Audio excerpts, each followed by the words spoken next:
Right, welcome back everyone. Just starting the sim, and we're here in the voice chat with Brennelt. Hello, Brennelt. Hi, good evening, everybody. So there we are, and yeah, so we have just 2 more flights remaining on the one engine out Ecuador tour. Then we get another nice award. Nice. So one engine out. Gonna start smart cars as well. Are you flying? Oh, you're flying 2024. I'm on 2020, unfortunately. Oh. I forgot that you don't have 2020 okay. anymore. And multiplayer. Didn't we fly last time on 2024? Yeah, we did, but it was a long time ago. I forgot. Okay. Okay. So let's do Sierra Echo Golf Uniform. Yeah. And so we did say that we're going to be on the European West server again, as always. And if we go to flight conditions, so it should be multiplayer all player, and we are on multiplayer West Europe. And there we have someone already, Geo already visible there. So I am online.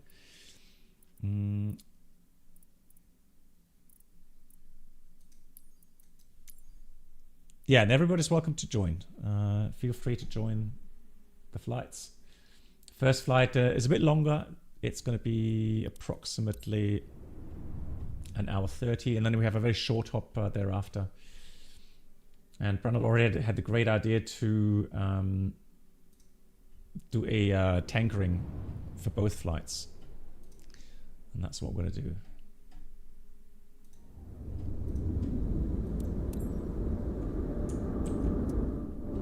And we have passengers on board for both airports.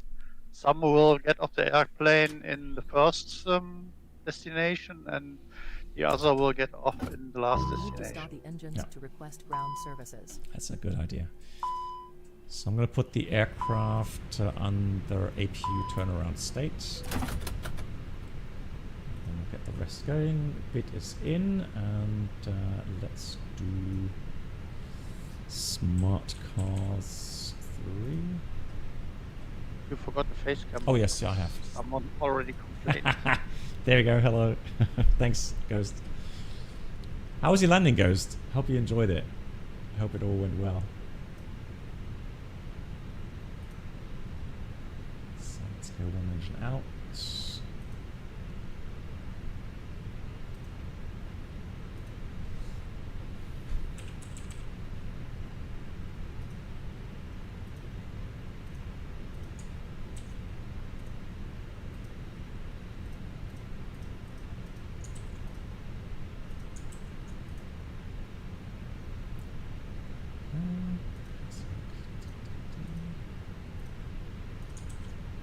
Oh, it's just the, keep forgetting, just the numbers.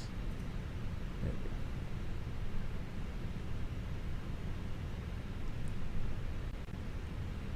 go. Okay, Quotenwagner, no problem. And Dieter, hello. Yeah, Ecuador, it's a shame they don't have better satellite imagery, I agree. Yeah, I agree. So just checking my flight, Sierra Echo Golf Uniform, Sierra Echo Sierra Tango is active on the ground. Flight in progress, fantastic, that is done, cool. That means we can go to Sim Pro. Overlay. Oh yeah, so we're not on VATSIM, obviously, we are on multiplayer. Let me change that quickly.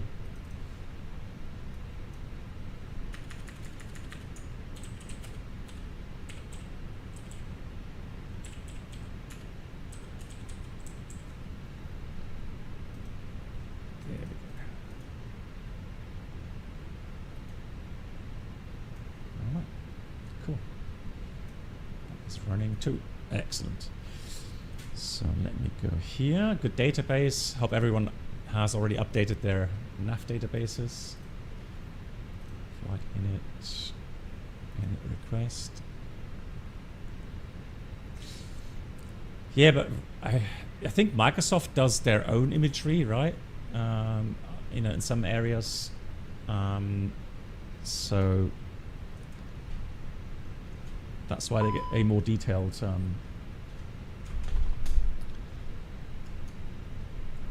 Oh, it's the speed. Yeah. You need to get the approved permit for taking images of the sceneries.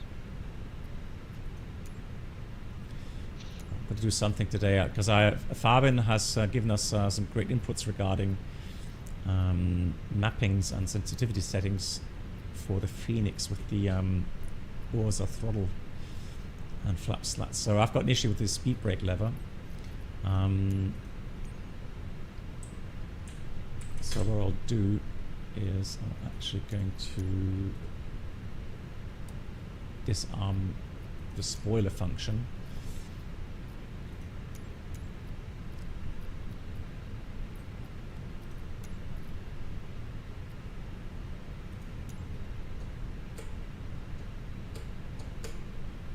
Let's try it again.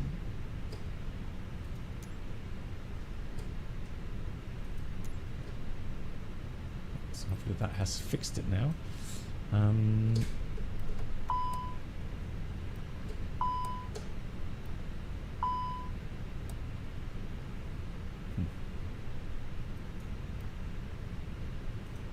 Let's see. Cool. So, actually, yeah, let's do that. Good. And let's have a quick look here. So, making sure that we are on live time and also on live weather, live time, live weather. All good. Excellent.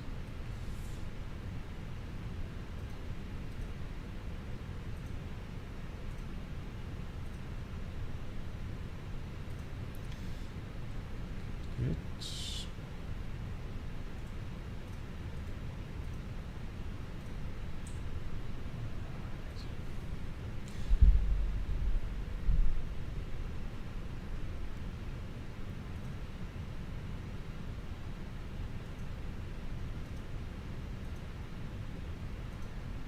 So, just in case you don't know where we are. Good night.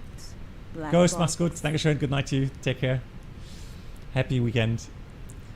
Yeah, Galapagos Islands. Yeah, so we're flying here, western edge of Ecuador, and there's a lot of water.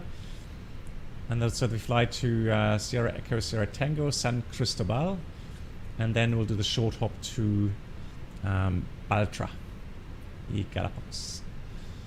So the only thing Bernard has already mentioned is that the weather is not too good there, it seems. Yeah, they have 8 kilometers right now. Rain, drizzle, scatter 800, overcast 2,600. And yeah, we'll see. We'll see when we get there.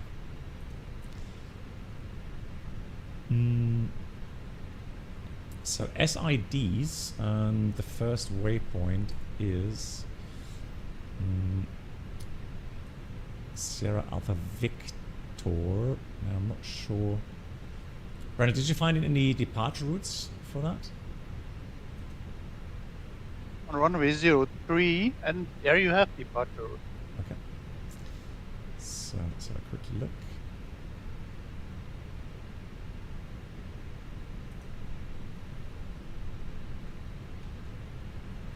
Boss 3 Bravo.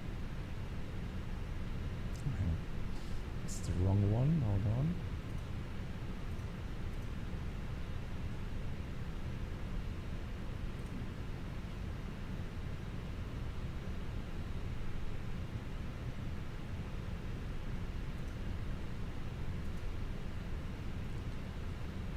So I'm going to take 2,500 extra for the tankering. That should be enough. Is it really IFR at Sierra Echo Golf Sierra? Oh no. Okay. Alright, let's re-import. There we go, that's better. Mass and balance. I'm going to load the aircraft instant. So So 150 passengers, all completed, fantastic. And so a cost index of 5, cruise level 360, temperature up there is minus 45. Temperature here currently is 33. Jesus, that's hot. That is hot. And so we have zero fuel weight 55.4, CG at 29.1, and the block fuel 11.2. And that is good. Load the wind data quickly. Let's check the weather here. Let's go departure. So we have KH1017. Where's my... Oh, that's fine.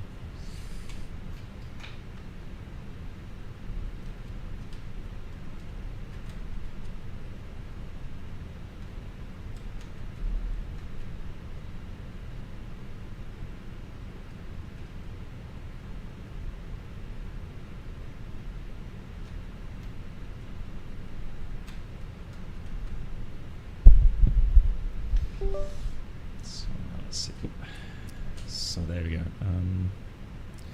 So altimeter is 1007. Winds 120 at 4. Okay. So let's have a look here. Departures.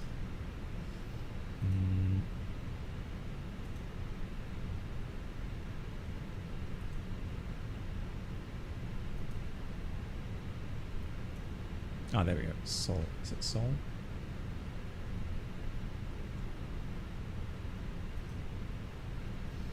No, SAF.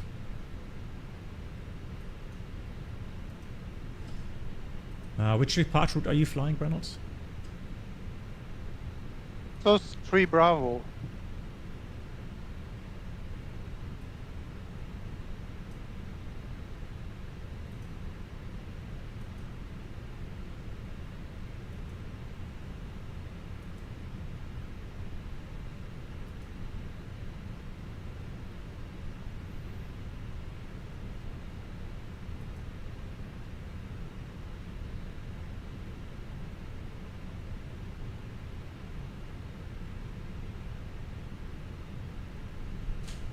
No.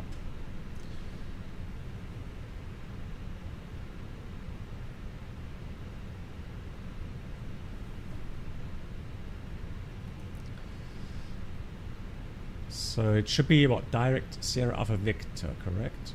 And then can you spell the departure route, please? Because I don't find it. Alpha, yeah. 1 minute, please. 1 second, please. Alpha Sierra Oscar Sierra 3 Bravo. It's for runway 03. Okay, Azosi 3 Bravo. Okay. Yep. Okay, and then from there, okay, that's why I didn't find it. Okay, good. So flight plan, departure 03.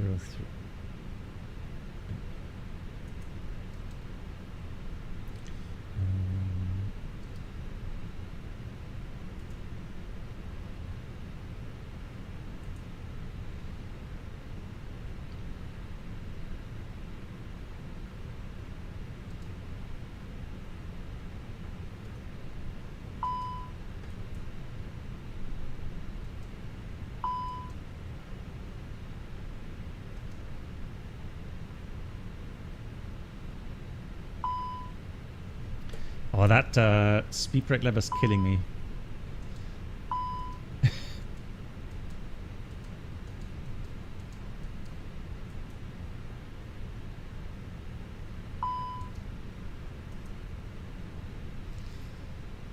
Right, departure 03.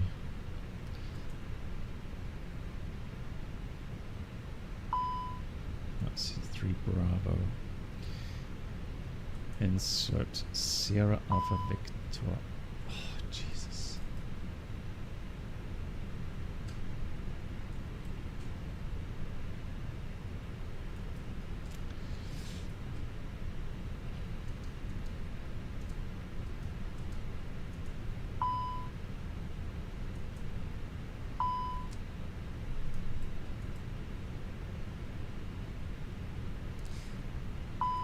How can we I thought I disconnected the lever. Right, do I have to disconnect completely the axes?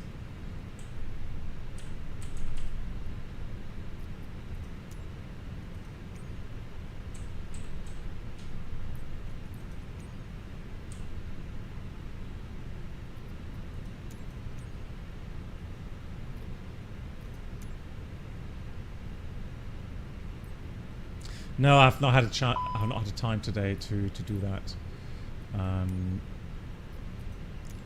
So spoiler axis, I'm gonna get rid of that completely. Right, there we go. That should fix it. Yeah, until I get it calibrated again. Good. So then we're gonna go from Alorzi direct Sierra Alpha Victor. Then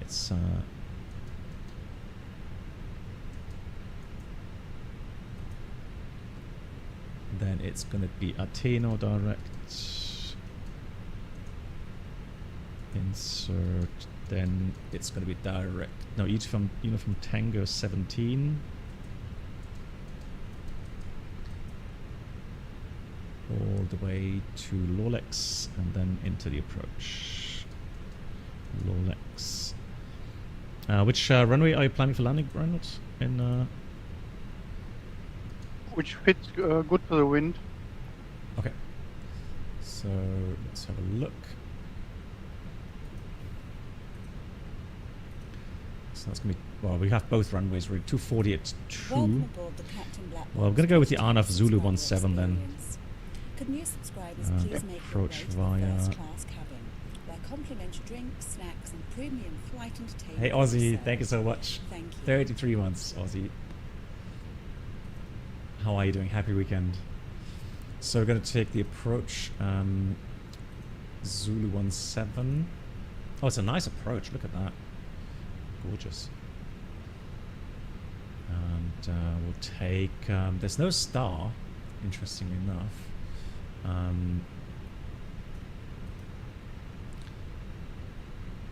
So I'm just going to take via Sierra Tango 144. Insert, and then let's just close that. Insert. Okay, that looks good. Are you already in the air, Bernard, by any chance, or? Still texting. Okay. Take off in 2 minutes. Okay, good. I'm right with you.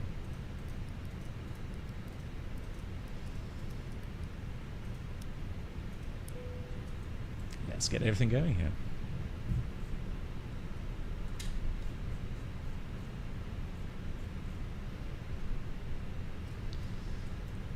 Hello, Captain. We Do are we need ready for pushback? pushback. Nah.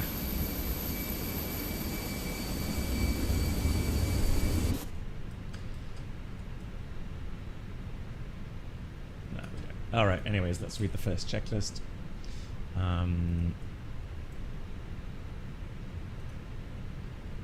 So let's do 03, full length, drive, flex on, Bypass being incentive. calculate that, send that to the MCU, flaps 1, 60, 42, 43, 47, looking good. Okay, so we got gears, pins, and gibbons covers removed, fuel quantity 11,200 kilograms, balanced. The seatbelts are on. We have Iris NAF, Barber Ref 1007 set. Locking gear. Oh, it should be synced. I think that's still from the shared flight. I'm going to leave that unsynced because tomorrow we're going to fly a shared flight with MAN. So we may as well leave that.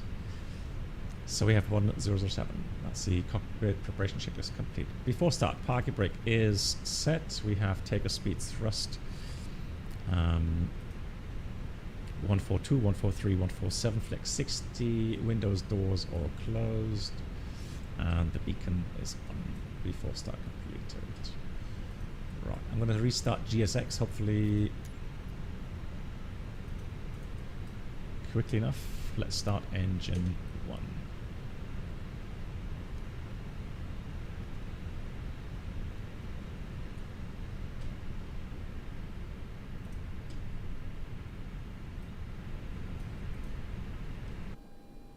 Oh, A340. Ladies and gentlemen.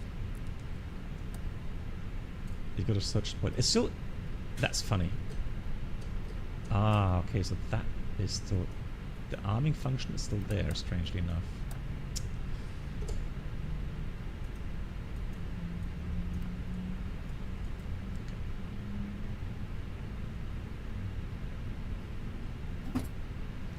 Starting engine 2. Including the following safety procedures. The safety card found in your seat pocket contains important information about exit routes, oxygen masks, life jackets, and the brace position, which you must adopt if you hear.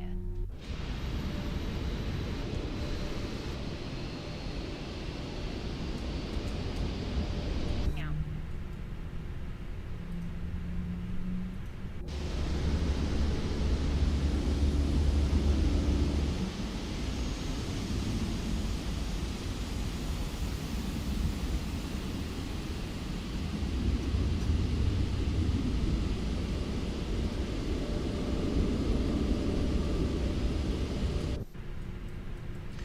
Good engine start 1 and 2. Let's do the after start flows. Flaps for 1. Trim up 1. Flight controls. Fall up. Fall down. Neutral fall left. Fall right. Neutral right fall left. Right, neutral, after start, anti-ice off, ecom status check, pitch trim up 1, and rudder trim is neutral after start check is complete. Right, let's go. Runway 03, all clear, all clear. Let's try that. Oop, whoopa. Oh no. Okay, let's do this.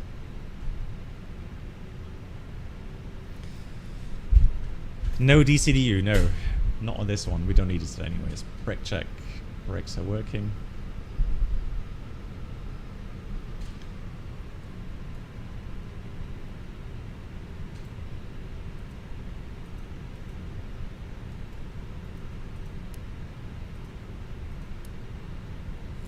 We can taxi all along there. Fantastic.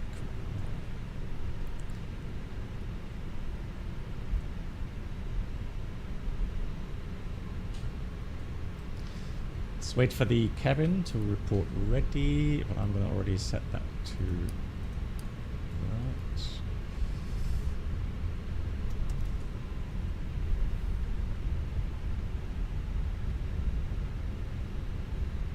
Yes. Yeah, so that 787 flight was fun. That was actually very nice. Really cool. You had there a add-on for the 787? Yes, additional add-on? Yes, it's the Horizon mod, but it had a pretty poor flight model.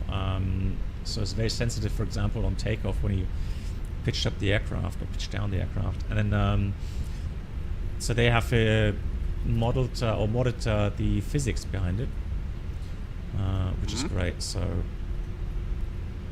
very nice. And did this new add-on replaces the other 787, or is it on top? It's on top. It's just a little mod on top. Okay. But you need the premium version so that you can use the Horizon mod. And then once you've installed the Horizon mod, then you can install the physics mod as well. What for a premium version? Yeah, so you need the 787-1000 Microsoft version. Yeah. And once you have that, then you can install the Horizon mod, which is done through Orbix. And then once you have that, then if you wanted to, you could also then install the physics mod. Hi, Captain. The cabin is now secure for takeoff. Yeah, of course I have the my MSFS premium version. I did already a lot of flights with the 787. Oh, there we go. Good. So we have cabin ready. Let's read the text checklist. Flight controls check. Flap setting config 1+F. Radar PWS is on in auto. Engine mode selector normal. Eco memo takeoff no. Blue. Cabin crew prepare for departure. Lineup checklist. Takeoff runway 03 full length. Approach sector is clear. TCAS is going TARA and packs remain on as calculated. Let's see, lineup checklist complete as well. Cool.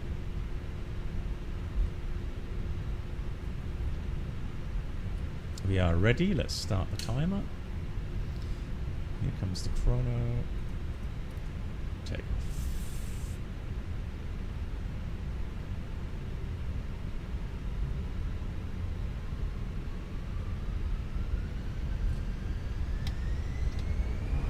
Manflex 60 SAS auto thrust blue thrust set.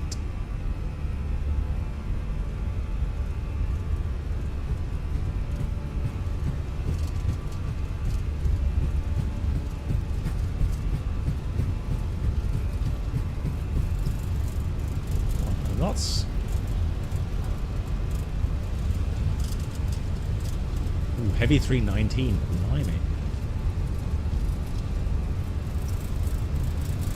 It was the same for me. Takes. It needed all the runway. Yeah. Wow. Was it right? You're up. Wow. Whew. Has to do with the temperatures, I guess. Yeah, probably. Just passing the coastline now. Fantastic.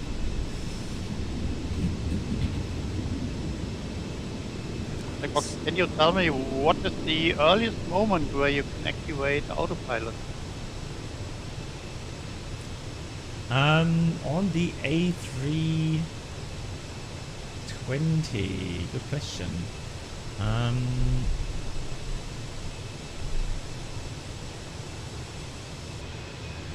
Wasn't that like 100?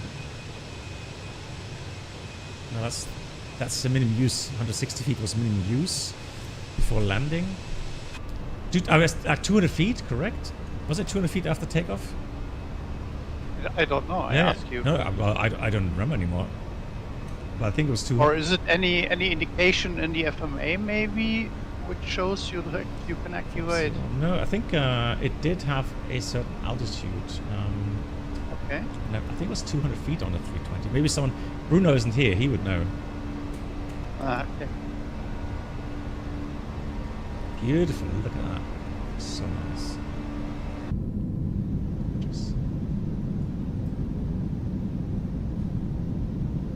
Everybody's asleep or nobody knows. The minimum altitude at which you can engage the autopilot after takeoff on the 320 series. Of course, Bruno knows this for sure. So I think it was 200 feet or something, but I don't remember, honestly. Yeah, well, it's a long time ago that you flew A320. Yeah. Already transition.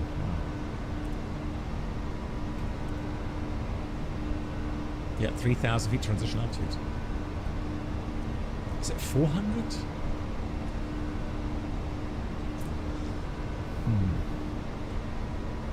I guess we have to find out, right? Oh yeah. Good, standard. Altimeter standard cross-checked. 50 now. Oh, look at that. Got some rain showers. But very warm, 28 TAT still. Right, let's see. Desktop.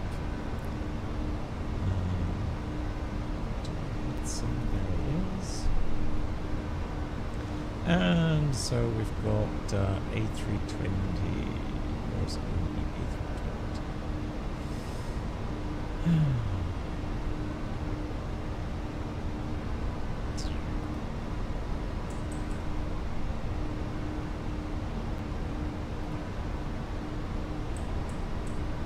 ChatGPT says it depends on the SOP of the airline. Some say 400 feet, some say 1,000 feet. Really? Okay, interesting. So limitations, auto flight system. Right. Good. So the autopilot can be used with the following minimum values at takeoff: 100 feet AGL and at least 5 seconds after takeoff. Yeah, Fabian has it correct. So above 100 feet AGL and at least 5 seconds after takeoff. Yeah, just check as well. You. There we go. Oh, look at that. Beautiful clouds. Oh, so fluffy. Oh, nice. That looks so nice.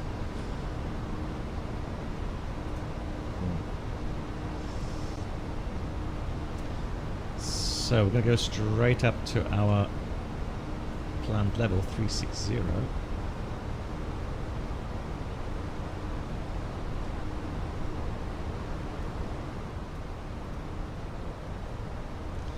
Passing 10,000, so let's switch all the lights off. Seatbelts off. So let's do that. So AMC menu, receive messages. There we go, that was all done. Cool. So the eCam is clear, fantastic.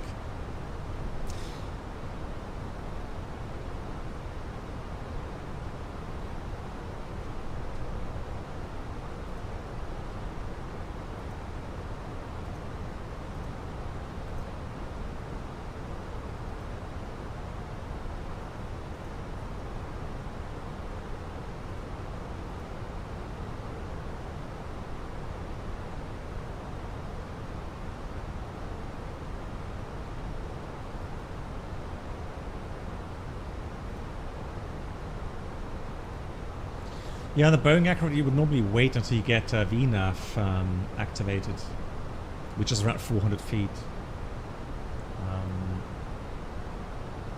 But again, that depends on the airline SOPs.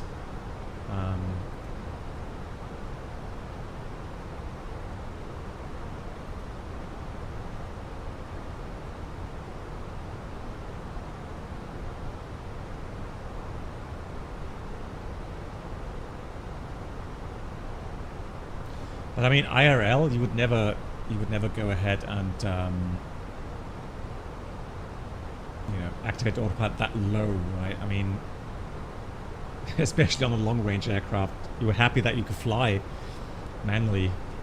So really, you know, you would fly this to, I don't know, a couple thousand feet before even considering to get the autopilot on.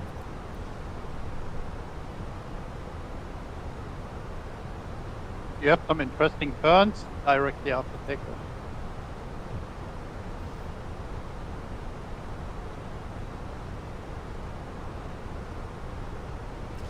Starminer says, most times rely on turn predictions to better follow my departure. However, I feel like the flight director shows very steep turns exceeding 30 degrees. Really? It shouldn't do that. Which aircraft? Yeah, it shouldn't give you indication for more than 30 degrees. 777, so the new flat factor or the PNDG? Syed, you mean like the cross the pond? What do you mean? Are you doing live again? What do you mean exactly? Yeah, so I didn't get a slot. So today would have been my slot request window, but funnily enough, all these slots are gone already. So no point in me even trying to get there. But I'm going to do a shared flight, probably with another streamer, Captain A320. And we'll try to do that in the Unibuilds A340 shared cockpit, which could be interesting for sure if it works properly. Then Flyer 1960, same here. Okay, oh man, and Voyager same. Isn't it frustrating? Yeah, like I said, it would have been fairer if you know, each slot's request window would have had the same amount of slots. Let's say 50 slots. And then in that window where you have been, you know, appointed to, then it's first serve, first come, first serve, right? But I mean, to have all the slots gone already by the time people that have the later slot request windows. I mean, that is pretty unfair. Yeah, mine was today at 19:34, I think. So yeah, but somebody already posted this afternoon. They said, so like literally anyone that had slot windows today, no chance. All the slots have gone.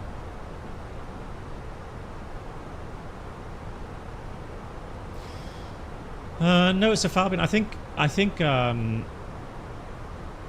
you know, if you make slot windows like, you know, 4 days, then I think it's fair to have you know, a certain amount of slots for each of the windows, because I mean, you have some people working, you know, late shift, early shift, so, you know, whatever, and then, you know, they finally would see a slot window where they can participate in getting a slot for the CPP, but then all the slots are gone, like, you know, nothing left anymore. So, I mean, if you do a kind of a lottery, then have everyone, you know, tell their interest, and then it's going to be a complete lottery regarding routings and regarding times, etc.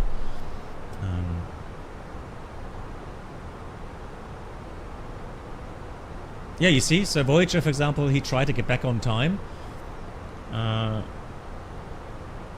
no, there was absolutely 0 slots available today. So, like I said, it's a bit pointless to do that way.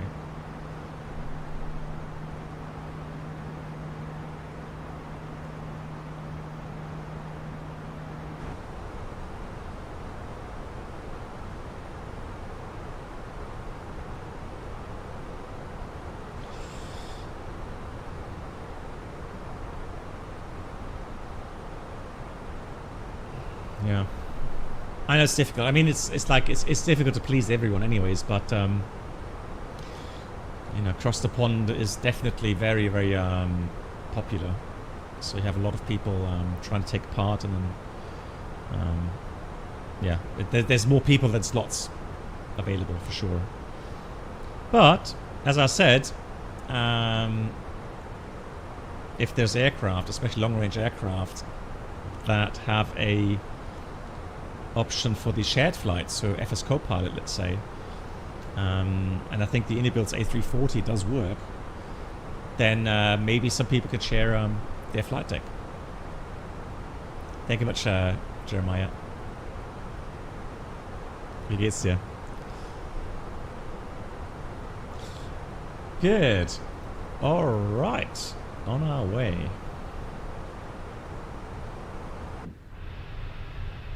And that's it.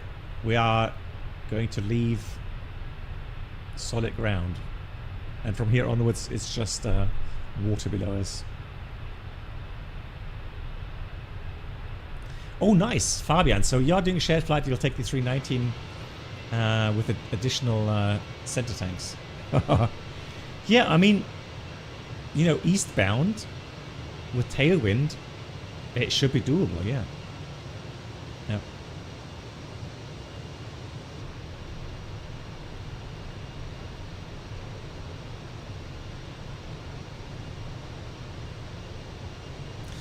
Depends. So D3642, which sim are you on? 2024 or 2020?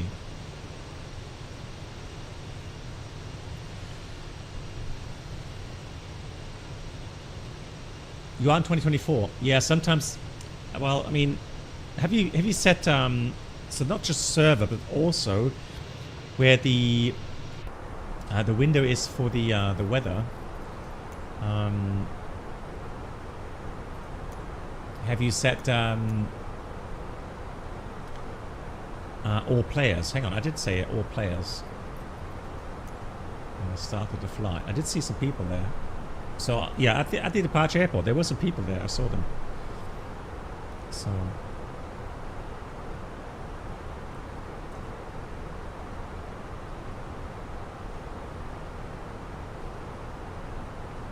yeah, sometimes it is bugged a bit, unfortunately. Yeah.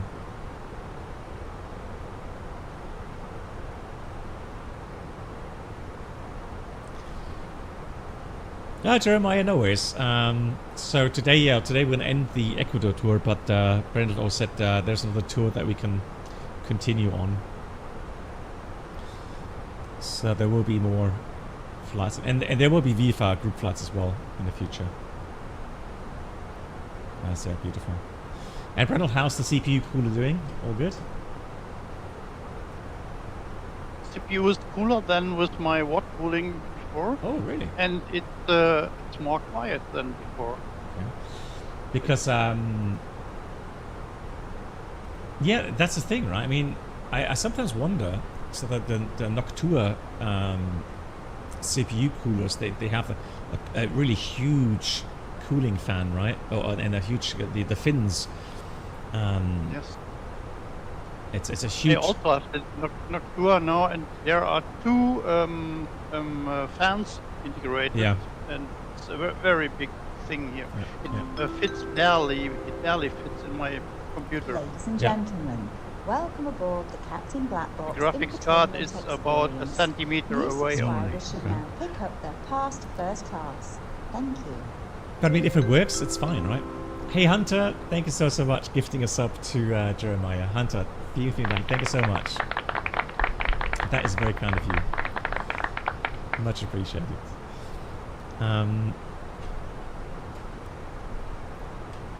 Oh yeah, look at the coastline behind us, and that's it. We go to the sea. Hunter, I hope you're doing well. Happy weekend.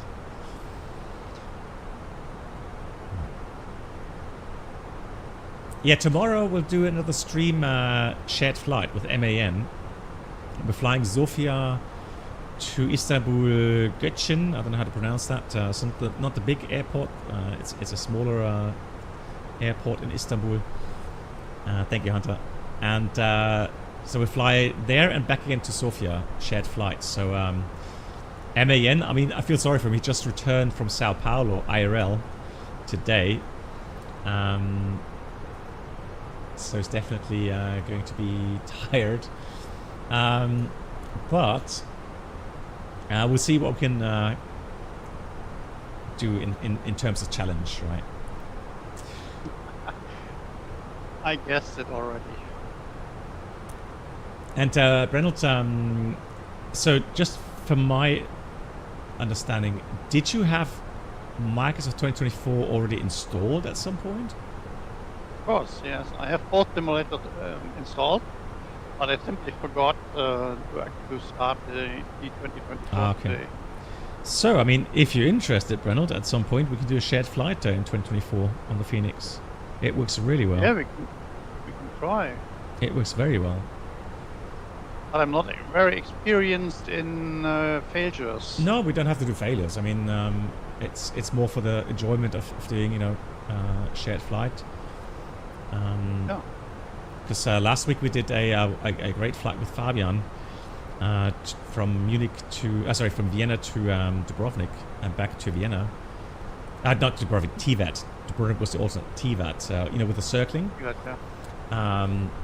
It was really good, and it worked really, really well. Oh, nice. Yeah, we can try that. So there's a new app called FS Copilot. Yeah, I already noticed that on my blog here, and I will try it next time. It was a lot of fun. It works very nicely, only a few issues, and very immersive. Aviar, this is the first leg. So the first leg takes about 1 hour 30, and the second leg, it says flight time is 22 minutes.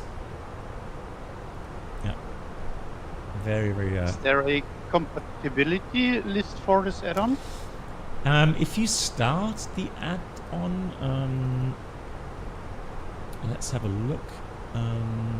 Definitions. So on the definitions, it has the Asoba 172 Cessna, it has the CJ4, it has the Cows DA40, DA42 from Cows, the Fly-by-Wire A320, the FENIX A320, iFly 737 MAX, the Microsoft Papa Alpha 28, PMDG 737 600, 700, 800, 900, the PMDG 777, Interesting. TFD MD-11, and also the WB Sim Cessna 172. So lots of aircraft already compatible. Oh, it's a shame. I wish I could get Captain A320 to fly the 777 with me. But I think. But the weird thing is, I didn't see the I did not see the 340 ini builds in that. 350 also? No, so he said he heard that the ini builds A340 is compatible. Let me check that here. FS Copilot ini builds A340.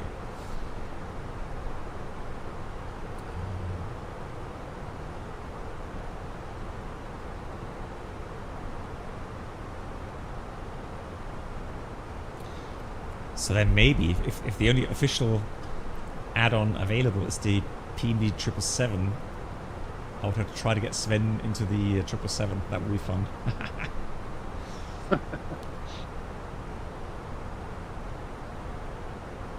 737 would also be interesting because there is a lot to do in the aircraft, more than in Airbus. Yeah, I mean, if you want, we can try the 737 shared flight. I don't know. Yeah, we can do. Yeah. So let's see. Am I already in Discord of the FS Copilot? I'm not sure. Because Fabian says on the Discord channel there they have maybe a file.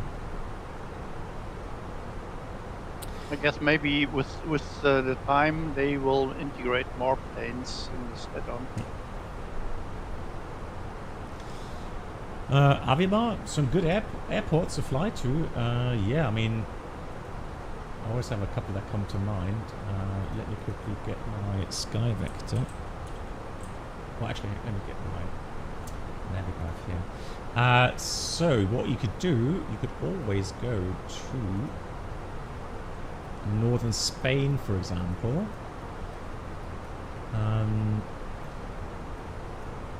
So you have Asturias and Santiago.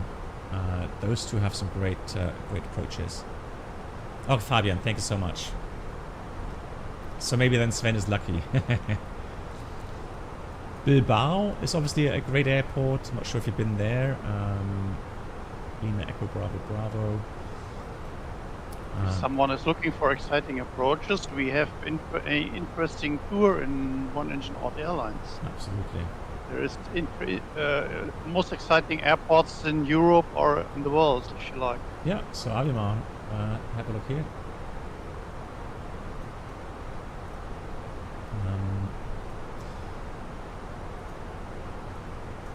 So when you logged in, go to Tour Center, and and they're like European tricky approaches, for example. Yeah, and thrilling flights is there as well, worldwide. Yeah, so you should not run out of interesting airports for a long, long time. You can click on details and you can see what airports are there in. So tricky airports, for example, Dubrovnik, Samos, Santorini, Genoa, Corfu, Innsbruck, Nice, Gibraltar, Funchal, and then let's have a look here.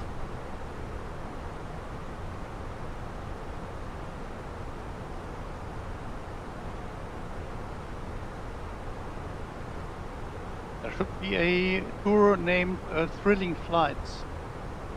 Maybe you already activated it. Oh, okay. Oh yeah, I have.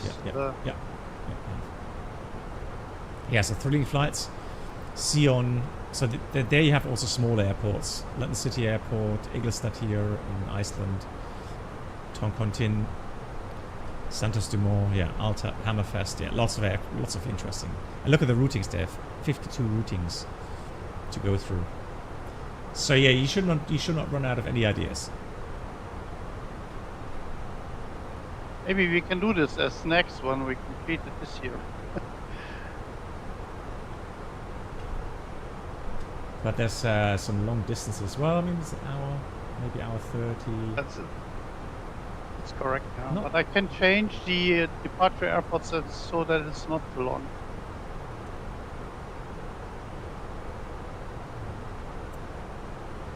Yeah, yeah, we'll see. I mean,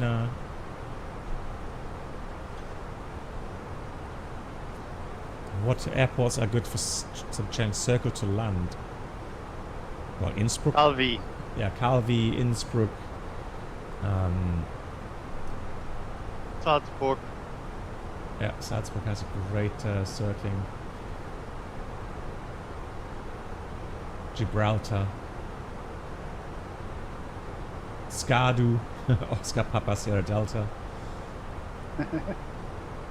Yeah, so. Yeah, Dubrovnik is also interesting, but he said he's already been there. Valdez in Alaska. Yeah, there's so many. Yeah,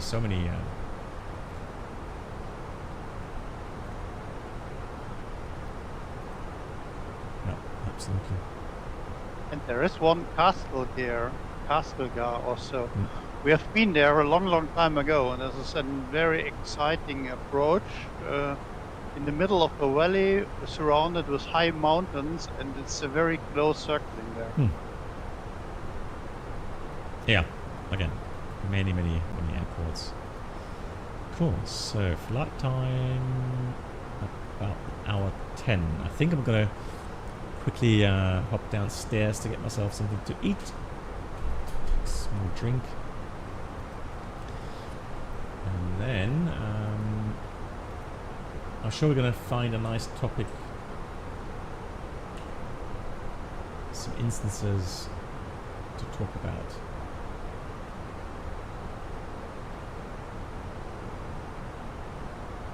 Ay. Runway incursions again. We lost some cabin pressure, turbulence, smoke indication.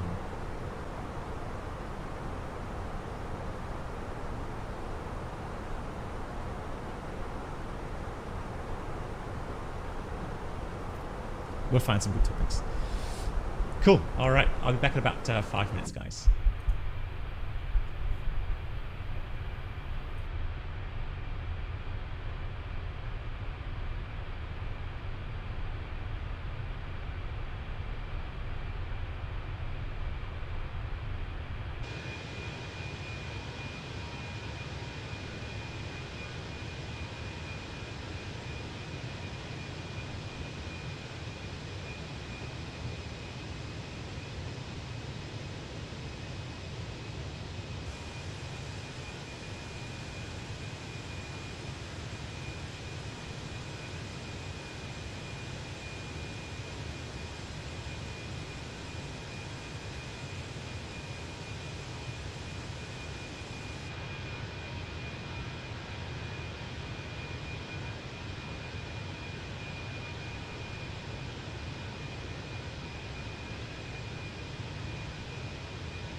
back. Come back. Yeah. Blackboard, there are people that don't know the VOR circling approach to Dubrovnik. Hmm? Maybe you should do this again and show them how to fly this raw data.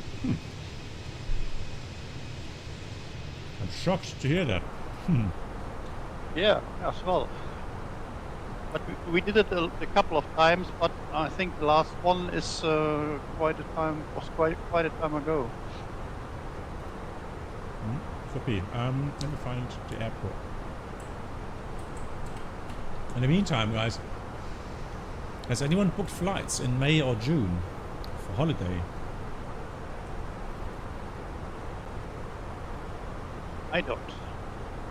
I don't either, but just heard some news that first predictions are for kerosene shortage in Europe starting May.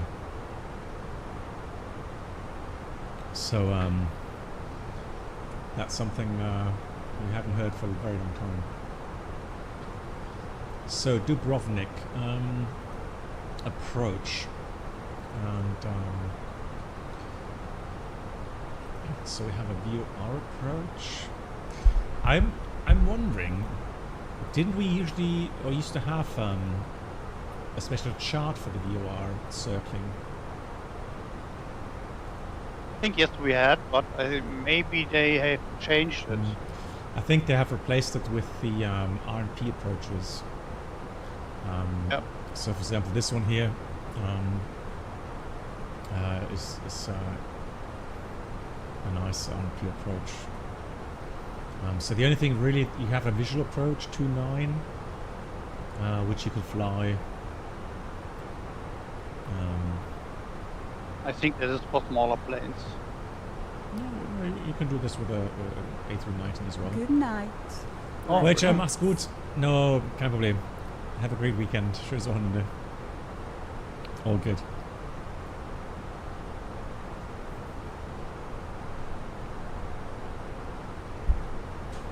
I think we can try to find the old chart and fly it according to the old chart. If someone has the old chart, let me know, please. Yes, I will have a look for that.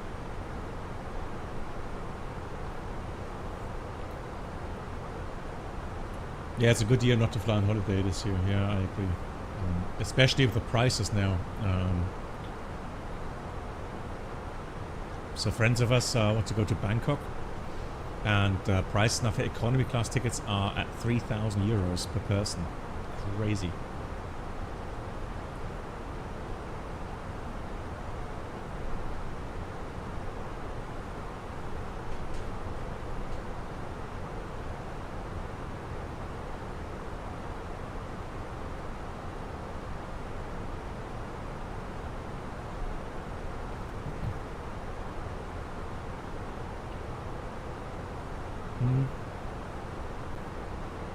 Rabonis, you mean the standby tickets for employees?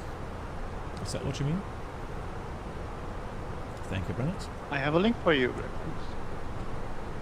Ah, nice. Yeah, I remember this one. Yeah. Excellent. Hold on. Let me show. Ah, there we go. Okay, so here. No, not this one. This one. Excellent.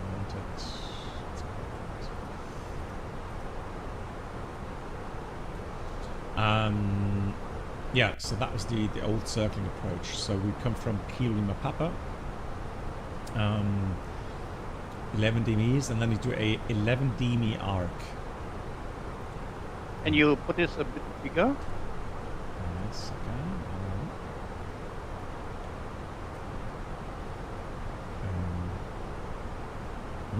Yeah. Yeah, so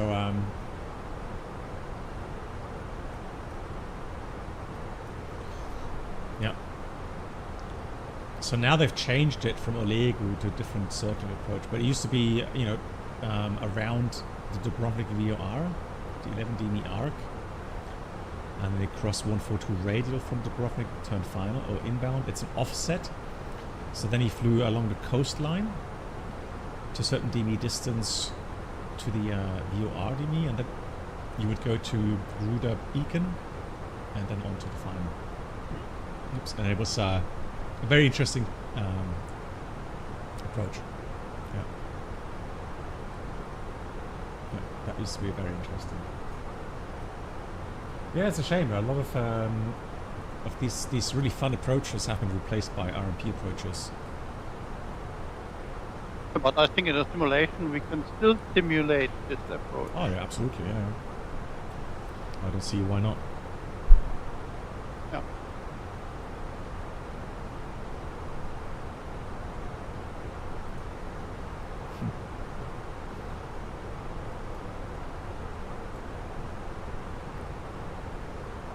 What do you think about all these runway incursions in the US in the last month?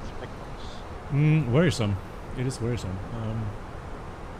Because normally when you have, you could have some sporadic issues, separation issues, runway incursions. It will happen from time to time because, humans make mistakes.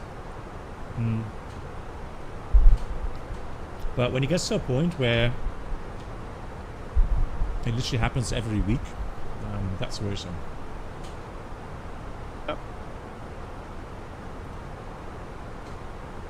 Some of the airports do have interesting systems there to prevent this. These runway incursion lights, or whatever they are called. They have red lines where the automatically switch to red when an aircraft is on the runway. Also, very interesting. Yeah. Hey, Airbus fan. Yeah, Paris has that, for example. It's a good system. Yeah.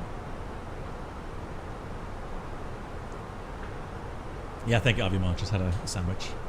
So now I've finished. I think this should have all the bigger airports, but maybe it's a little bit costly. It is costly, yeah. But I mean, a good point to kind of get that sorted out and installed is when they have, runway renovation works. That's something, a good time to do that.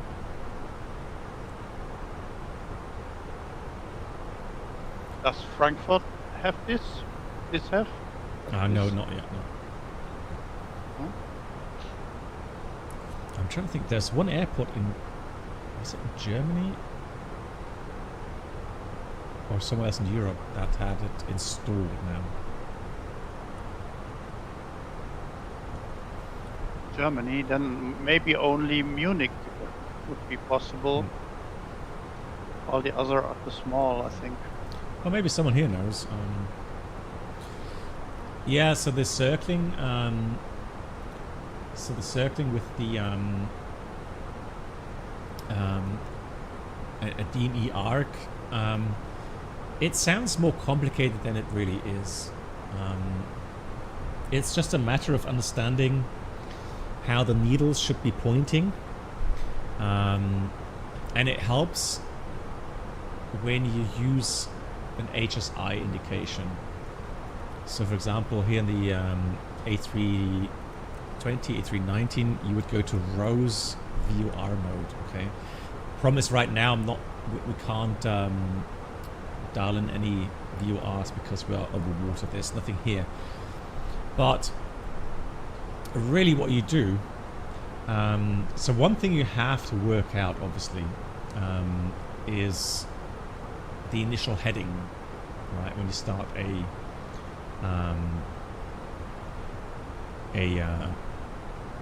arc around a VOR. But I mean, if you have a VOR showing up, you've got a needle pointing to the station, okay? So for example here, you can see it's a nice radius around that VOR for a certain portion, right? So really, you want to fly pretty much perpendicular to the station indication, right? But of course, if you do that, if you always had the needle pointing at 90 degrees to the station here, you would then, of course, fly away from it.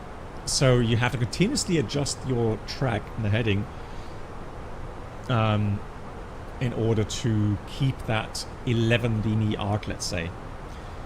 Now, are you going to be able to keep it perfectly without using, you know, a programmed lateral navigation arc through the FMS? So if you strictly fly it raw data, you're going to have a hard time keeping it exactly at 11. But really, you have a buffer zone left and right of 1 mile, which then makes it a bit easier, even if you're flying a bit faster. But the idea is obviously to kind of get a mental picture of that arc, right? So let's say the station is to the left, and so you have an arc around your plane, okay? You know that you have to continuously do little left turns, right, to keep your wing pointing to the station, right?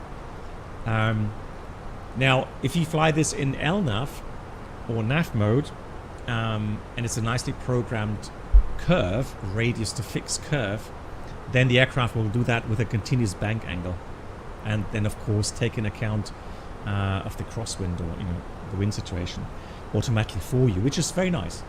But if you don't have that option, so if you really have to go raw data, then you're going to take the wind into account as well. But the idea is really that, for example, if you get a little bit outside of 11 miles, let's say you go to 11.3 miles from the station, you've got to adjust your heading and track to a point where you will be able to go towards the station again. So that means that your needle should be above the perpendicular point, above the 90-degree point here, right? So, you know, you have to be a bit more aggressive that way, and then once you get back to 11 miles, you would then go and have the needle around the 90 degrees again, right?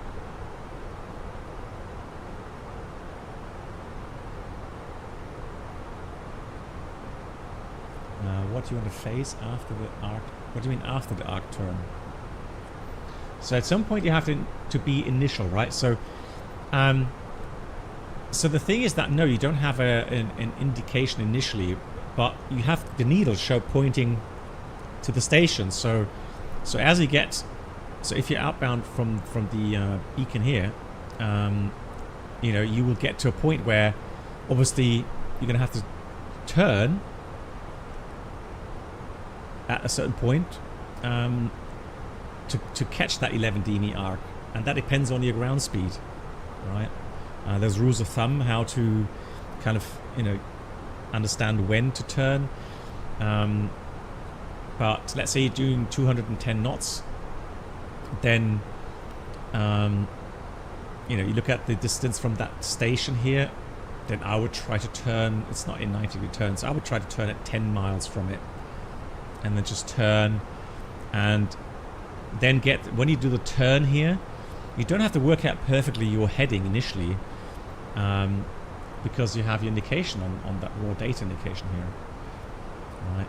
And then, yeah, get the needle there, look at how far away you are from the station. If you've done a nice kind of anticipation turn and you're about 11, let's say 11.3, so you turn a bit late, 11.3, then you know that you're going to have to put the needle above the 90 degree point to close in again on the station. So, you know, let's say you normally are plus minus 5 degrees above and below the 90 degree point, then I would say to regain from 11.3 to 11, it would be more like, you know, 80 degrees to 90 degrees, right? Until you get back to the 11, and then it's back again to 85, 95, right? Or if it's this direction, it will be what, 275 to 265. Right. And the last part of this approach is also very interesting, to jump over this ridge there and get on the right altitude, on the right path to the final. Yeah. But there again, I mean, you know, you got your FMS and MCD to help you put in the runway threshold. Well, here the station actually is pretty much at the threshold as well, so you can take the DME from the station, and again it's you know, for the 3 degree profile, it's 300 feet per 1 mile away from the station or the runway, right? So, you know, you have your helpers to kind of get your approximate position and altitude, and then once you see the PAPI lights, you have a more precise indication. Which means not always 90 degrees, depends on where the station is. No, you're going to be either, you know, left side 90 or right side 90 degrees from the station. Yeah. And then it's always just, you know, small adjustments from that. Yeah, because, yeah, exactly. You're drawing a circle around that station, right? So the arc is referenced to station, and it has to, you know, if it's referenced to 11 DNEs, the station has to have a DNE indication, right? So, yeah.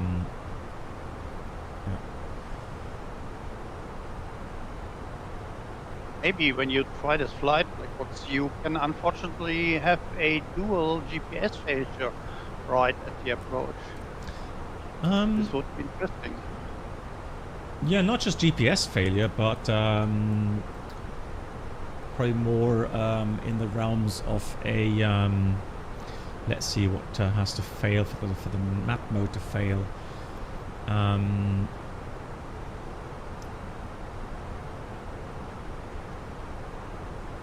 IRS as well? Well, I mean, if it fails the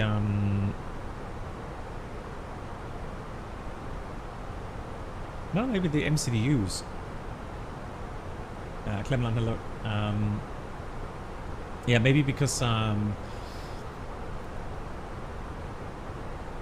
FMC. So FMC 1 or 2 fault, I think, on the. But I think the point is also that you don't have the magenta line on your navigation display, which you can fly along. Yeah, that's what I mean. So let's have a look here at the failure list here.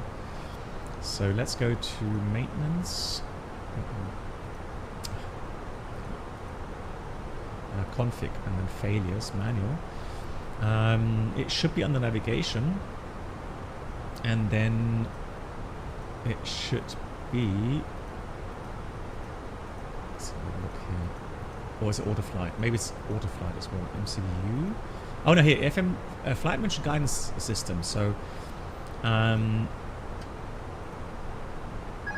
so there we go. So now I've failed both FMGCs. So flight management guidance computers, and then you lose the map. I actually you still fly in heading mode or so, or is the autopilot completely gone? So autopilot is gone, flight director's gone, autothrust is gone. So yeah. Oh.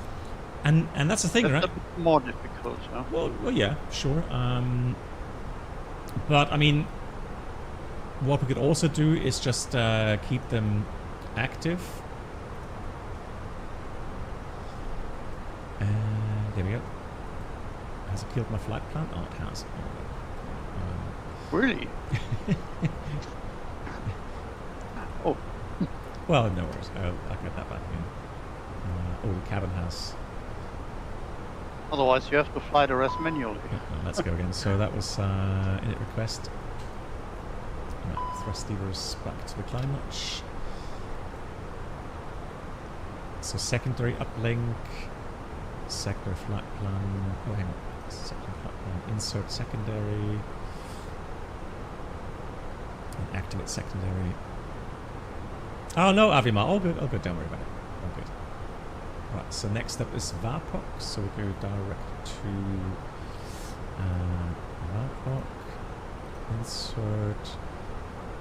Then we've got progress 360, and last thing performance cost next. Let's put 15, and then we should be good again for managed. Yeah, so Mac out cruise. We're back in business. Avima, don't worry about it. All good. I'm happy to answer questions. Yes, I mean. So in order to have at least the autopilot, which will help a bit with the workload, especially when flying noon, I mean, you could still just go the following. just switch both sides to the ROSE VOR mode, and then fly heading. Right, so you have no indication for the map. So that's good enough to do the raw data as well.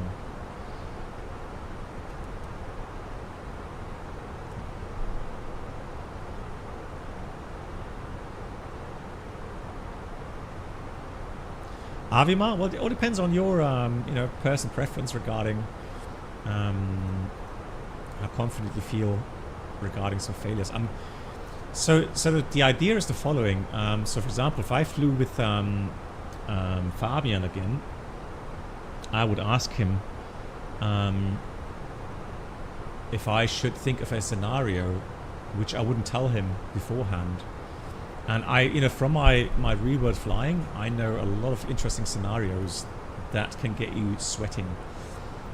So not necessarily regarding failed systems, but a combination of certain things, which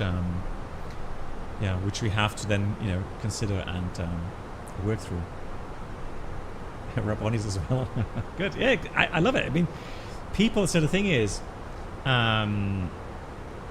So people, of course, when they hear Shed Flight here on stream, I do understand that they get a bit nervous and think, oh, I don't want to make a fool of myself.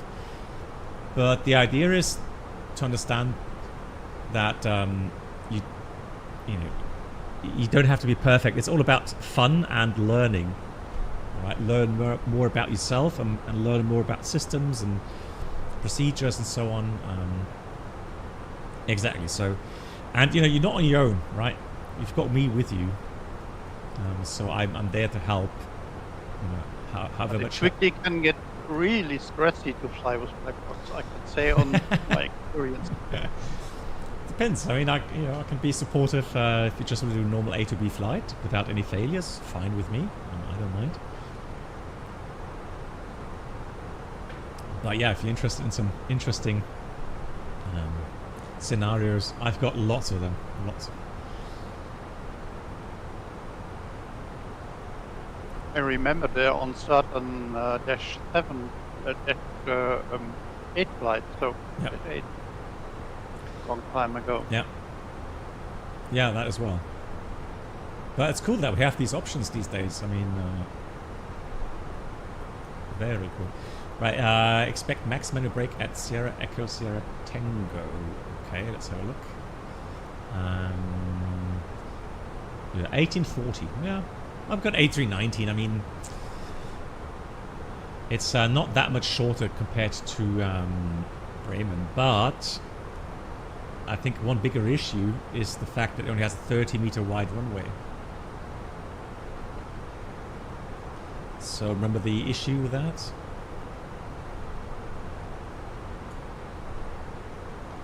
Into the zero fuel weight. So 55.4 and 29.1.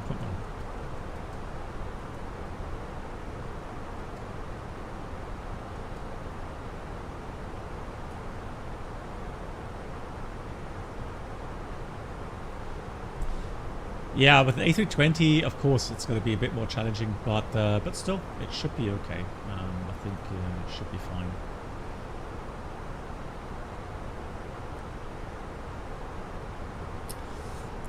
Special authorization and plane and crew. Yeah, it depends. So, do you mean like you have a special approach that you're referring to right now? Was that the RMP approach, for example? Yeah, this one here. Yeah, so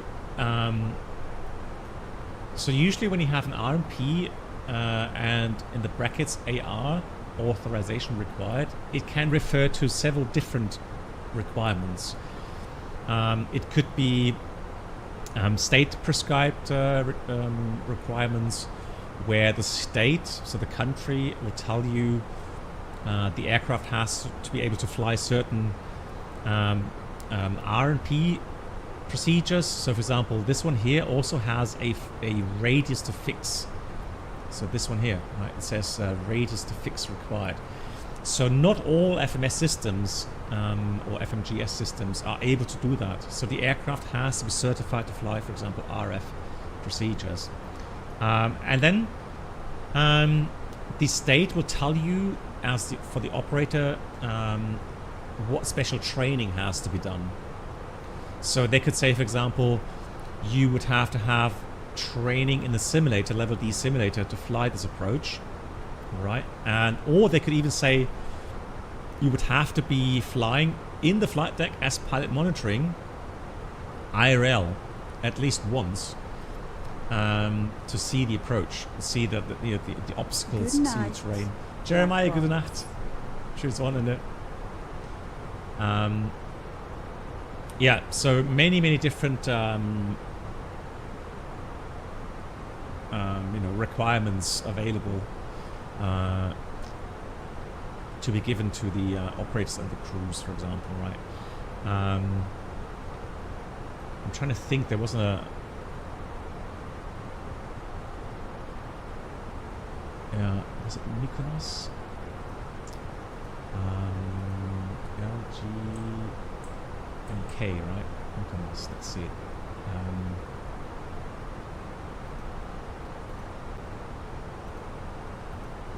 Yeah, it doesn't say that here. That was the company requirement.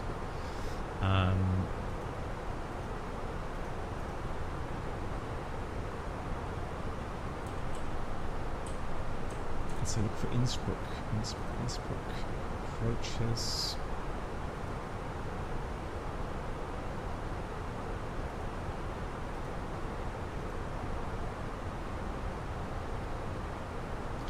Yeah, here I'm sure somewhere here in the documents it says that as well. Lots of different requirements. So I know for the E08 approaches, this one here, for example, right? Again, special aircrew aircraft authorization required. Refer to airport briefing 10-1 Papa.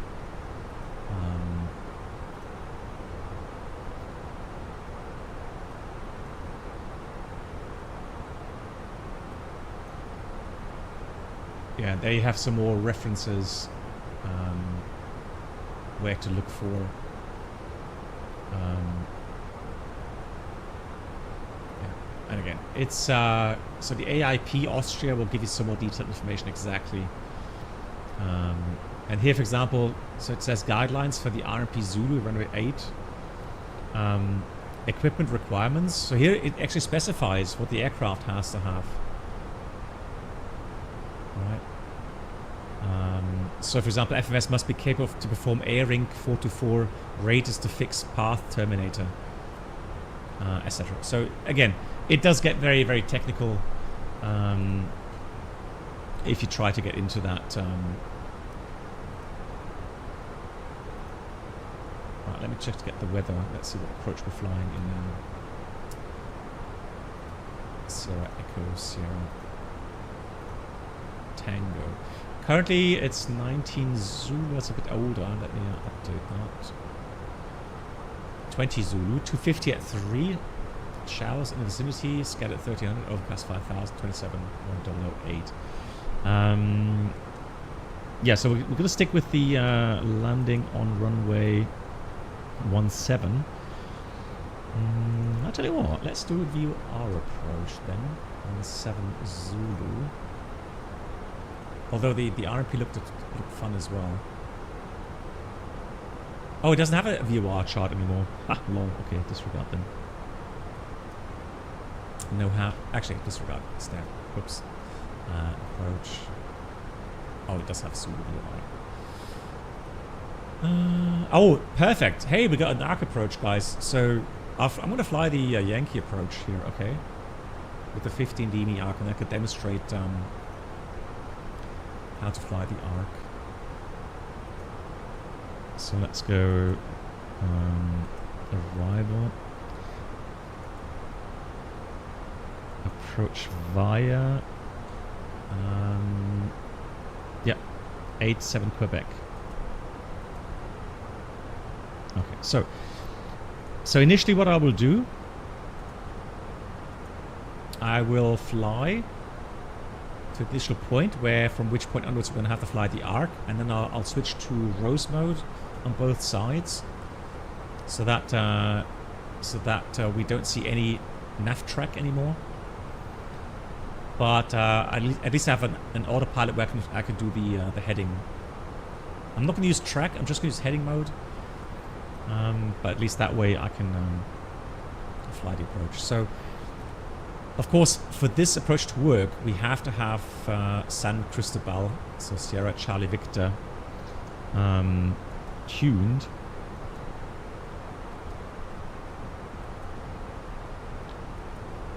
So it's tuned in here.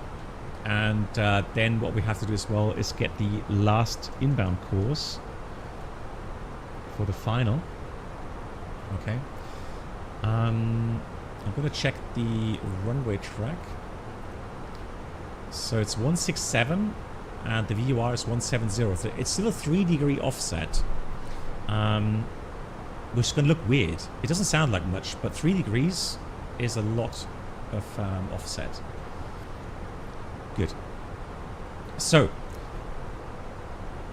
we will be arriving on the 087 degree radial, so course is going to be 267 towards Sierra Charlie Victor, and then once we are at 17 beam east from the station, that's the initial approach vector. It tells us then we have to start turning and get ourselves established on that 15 dm arc.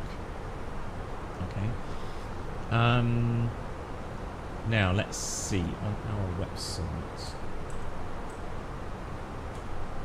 Unless Fabian, you usually have some greater rules of thumb. So regarding an intercept on that. So let's do documents. Rules of thumb.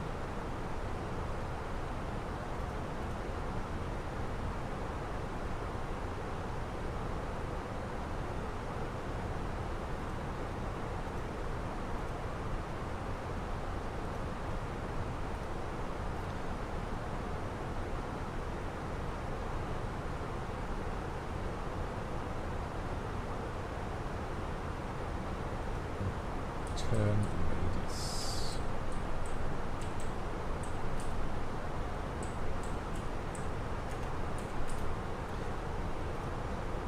So it was like something in the realms of yeah. So your true airspeed in knots divided by 100. So let's say we're doing 240 knots. So it would be about 2.4. So, I mean, that's already telling you pretty much 2 miles prior. That would probably work pretty well for that turn. Yeah, so we're going to turn at 17 degrees. And again, we're going to use that rose mode here. So don't get confused. That's a problem, right? So this is the indication from the final. I'll tell you what we'll do now. I'm going to dial in this on both sides, okay? So let's pretend we've lost completely our ability to navigate by map mode. So now I'm going to dial in the 087, which is 267 course. Okay. On the number 2 set. And so now I'm going to go heading mode. And I can already see that I'm not that far off. Okay. So this is my radial indication inbound, so a horizontal situation indicator. And these are the raw data needles, right, pointing to the station. So what I'm doing now, I'm going to get my heading and track, or I should say track is more important than heading. The track needle, the track pointer, to the right of the head of the needle. And we always say push the head and pull the tail. Now we're flying towards the station, so we have the head in front of us. So now I'm pushing the head of the needle towards the desired track. So our desired track is 267 inbound.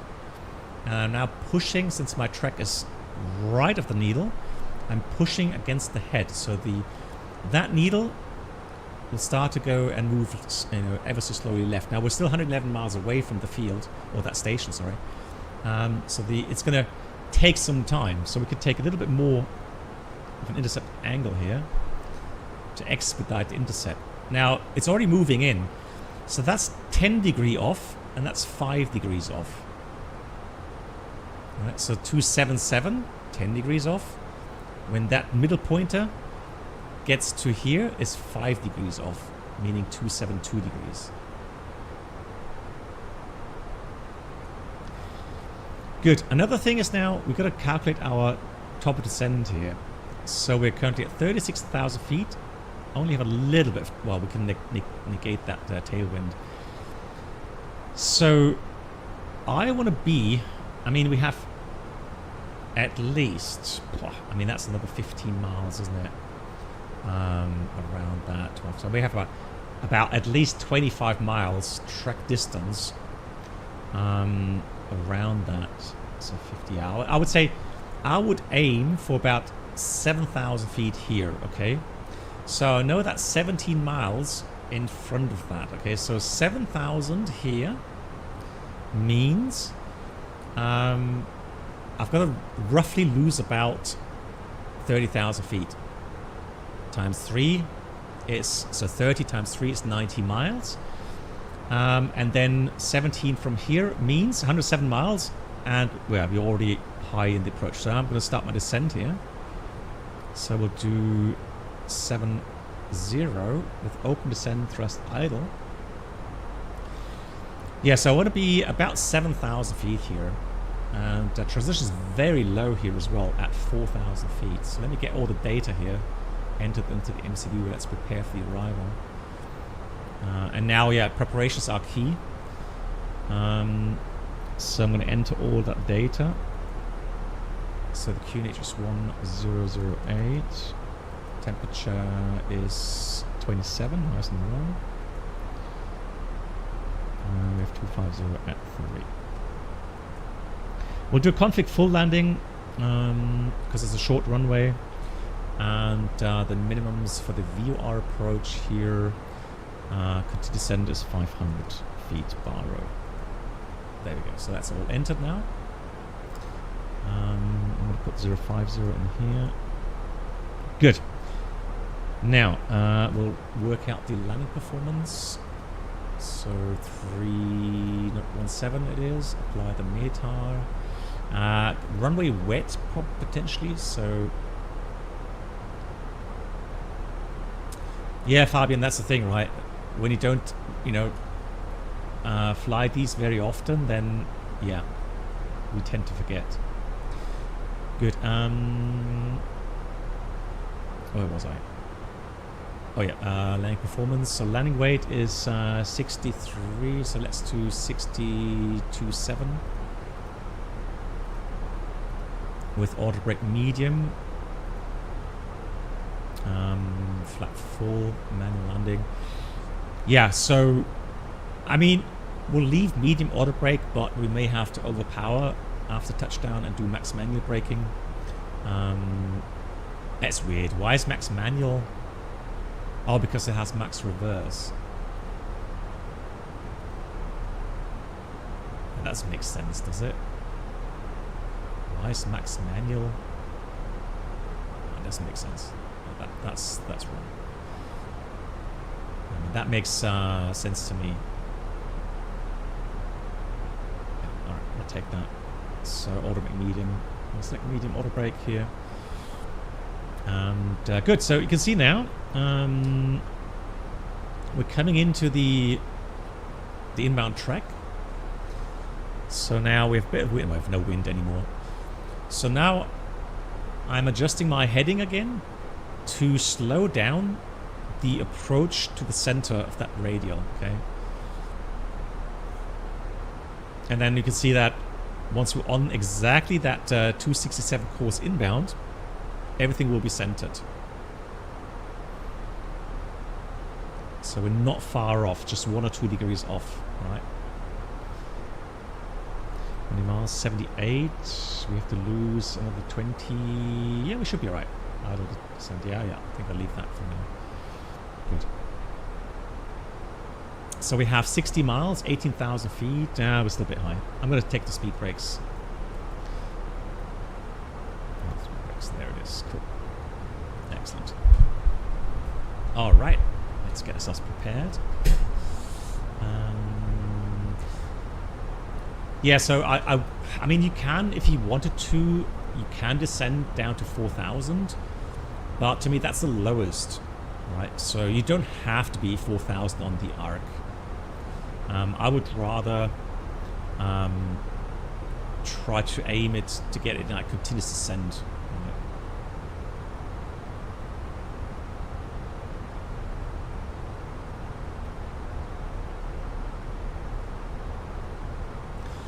No, I would do like you know, like I said, twist into 10 degrees increments.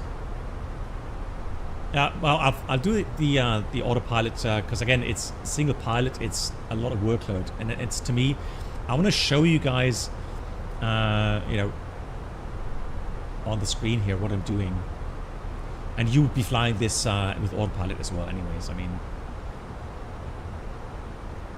Right, so now I'm a bit right of the track. Okay, so now again, I've set the heading now to the left of the head of the needle. And again, I'm pushing the head away from me now. And that way I am going to return onto that radial in a few seconds. Let's do the check again, 66 miles. So we've got 50 miles, 15,000. Yeah, we're still a bit high in the approach. Still a little bit high. I'm going to go selected speed here. Let's do 280 knots. Steepen the approach angle or descent angle. There we go. Now I'm on the correct radial. I am now going to try to track that inbound now towards the station. And I can also do that now. So this I can use as well, right? I mean, because I have my track pointer here, that green diamond. That is the track of the aircraft over the ground. So we'll just use that for now. Good, 60 miles from the station. So coming up to 40 miles to the turn point. 40 miles, 12,000 feet. Really struggling to get down. But here we've got an A319, so we can put full speed brakes. They do come out full here.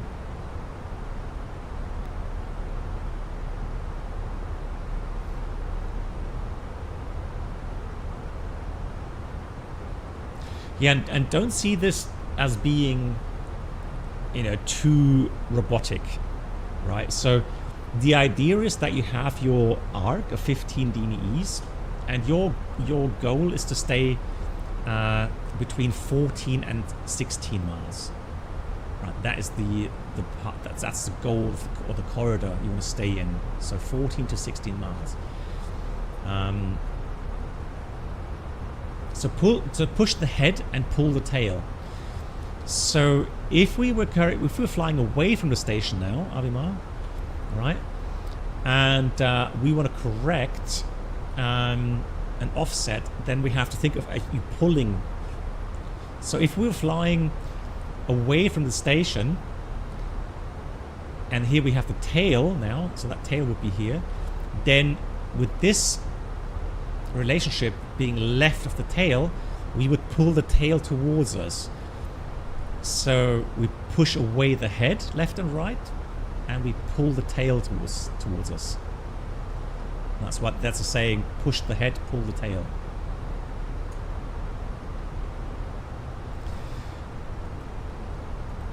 So we have 30 miles to go, 9,000 feet. Yeah, we're slowly coming into the correct path here. Fantastic. It sounds like we're fishing, yeah. Indeed. Cool. Yeah, I think I'm alright. Should be okay here. Good. So the final descent is flown as follows. I'm going to descend 4,000 feet on the arc when we get 353, we can descend 3,000. And then once we inbound established at 12 miles, we'll descend 2,200. And then the final descent is out of 2,200. 3-degree profile, minimum 500. Missed approach is at 1.6 degrees. Oh, no, so disregard. The missed approach point is at the VUR.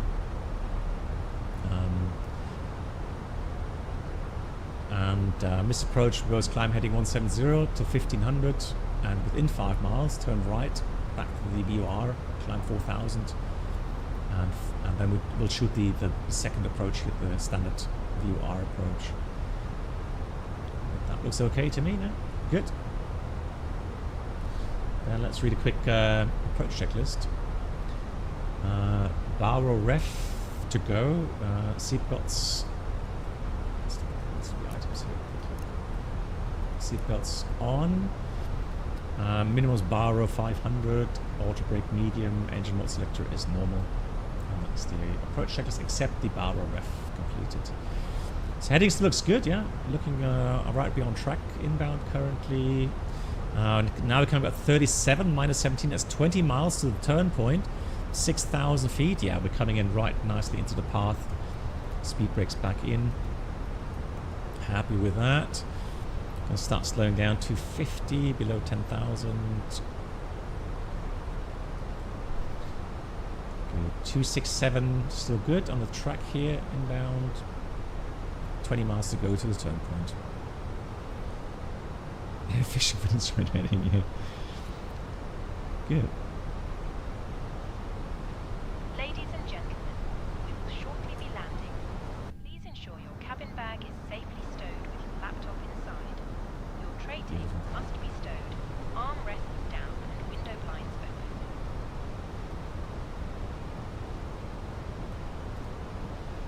Have you landed, Ronald?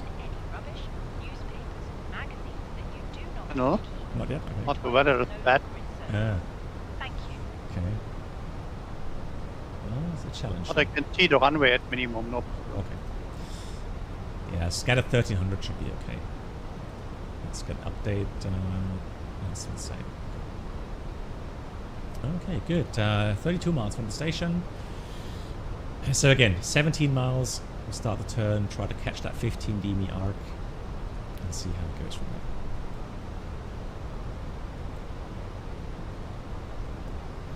So what we could do now, Avimar, is have a look here. So it's actually fairly simple today, right? Because that turn is then takes us pretty much perpendicular to the station, because it's almost a 90-degree segment that we have to fly here. So quarter pi, right? So initially, I'll aim for a heading about north. Right, that's going to be pretty much our initial heading. Maybe 350 or something. Then that should put the inbound needle, the needle to the station here at the 90-degree mark here. In theory, good. We have 10 miles. Yeah, 10 miles to the turning point. Start to slow down as well a bit. Again, just to give me a chance. There's no prizes to do it fast, so. Yeah, 3642 numbers. Are you behind me or in front of me?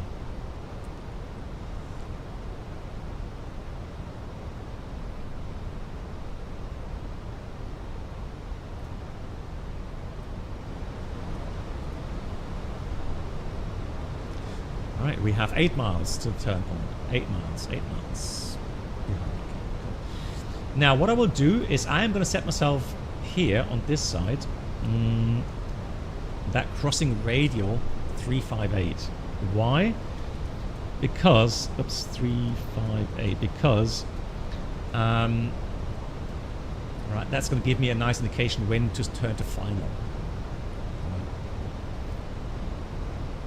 We have 6 miles to the turn point. 6 miles coming down 70 very nicely. Let's descend 4,000 on the QNH.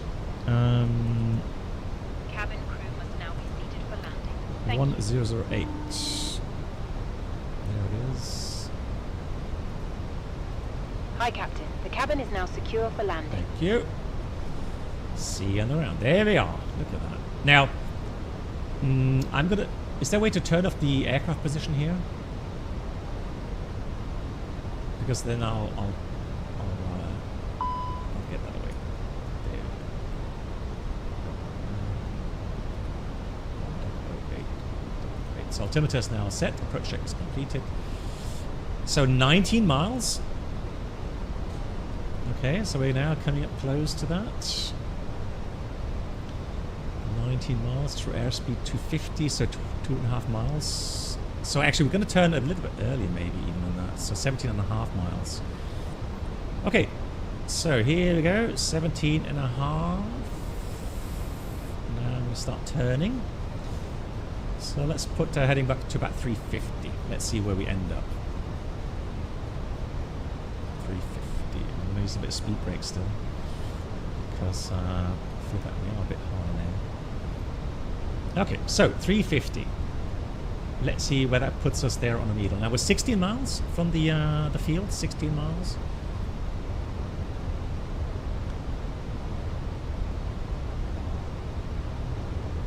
And this could be actually pretty good.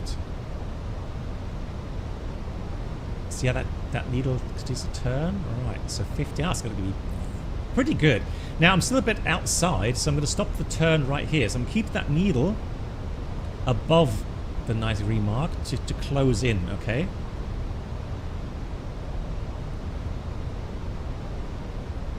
So I'm going to try to keep that a little bit more aggressive above that. There we go, look at that. Closing in ever so slightly. There comes flaps 1, speed check flaps 1. 15.3. I'll keep that for now. About 10 degrees above. Now we're getting closer. Now I'm going to adjust my heading here. Almost there. Could be a little bit more left. So still above the 90-degree mark to close in. Once I'm closed in, there we go. Now I should be 15. There we go. Look at that. Now exactly 90 degrees off. All right. I'm going to keep on. Is that lightning there? Let me see. Can I quickly get to sim settings? Airframe. I don't want that. There we go. Right. Yeah, I don't want the LDAF to show. That's cheating. So 15.1. Okay, so I'm a little bit outside again. Not much. But again, I am keeping that needle a little bit more above the 90 degree, a bit more aggressive inbound again. So 2,000 feet to go, and we are currently at 55 outbound out from the radar, so that looks good. Speed brakes coming back in. So look at that, perfectly on 15 miles. All right. So I'm going to try to keep the needle more around a 90 mark for now.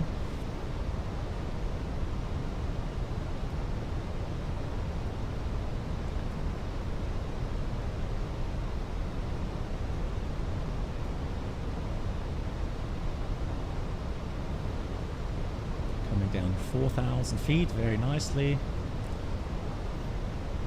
Here we are at 45.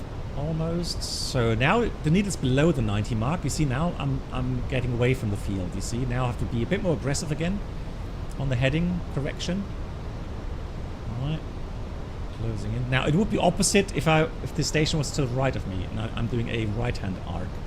Then things would be a little bit different. Let's go vertical speed. 15 miles. There we go. Let's keep the heading as it is. Continue flying at 15 dB arc.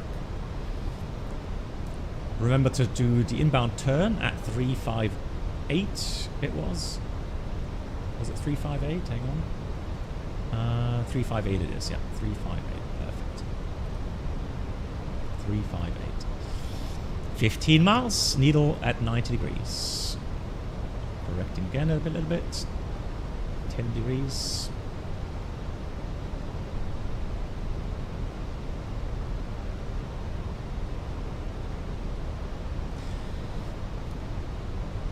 Yeah, but look at the difference. I mean, the difference today is so little. right? I mean, that's academic in my opinion. In the end, if I didn't tell you how I'm flying it, right, then we'd say, wow, he's got great technique to keep that 15 dB arc, right? So magic. So yeah, I mean, good. Alt, I'm going to dial in 3000 for the next descent. We're currently at 23, so we still have a bit to go for the inbound turn. And then once we start turning inbound, I will also... Yeah, 1 mile left and right, exactly. 1 mile left and right.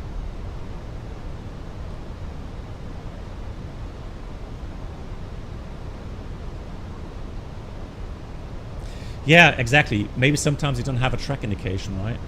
Or sometimes it may... I mean, the track indication, I'm honestly saying, on the older A320s that we had, was somewhat unreliable.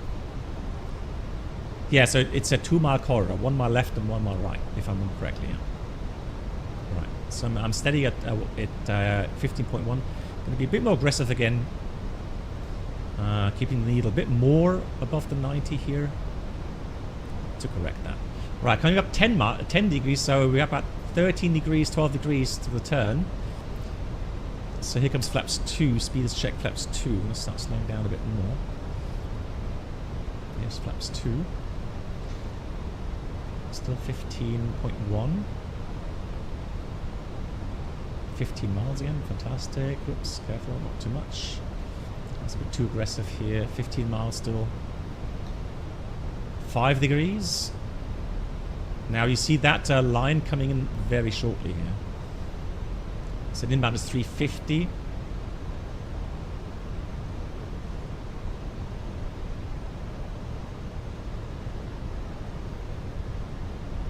Here it is. Here comes, starts moving. And we're almost there for the inbound turn. Almost there. Keep it here for now. And there it is. Now we're crossing it. Now we're turning inbound. Now we're intercepting that final path here. And we'll start descending 3,000 feet. Down we go. Little speed, 3,000. Slowing down. So careful with inbound turn. Alright. We're currently 15 miles out still, so no need to be quick on that. So obviously the closer East Midlands weather, yeah. The closer you to the station, the quicker that needle it will move. Right, so once you are a bit further out, it moves slower. There we go. Wind is a headwind here. And there we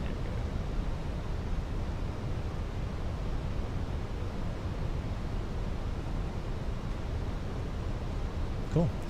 Now I just need to get my bearing on the descent point. That was 12 and 7. Okay, 12 and 7.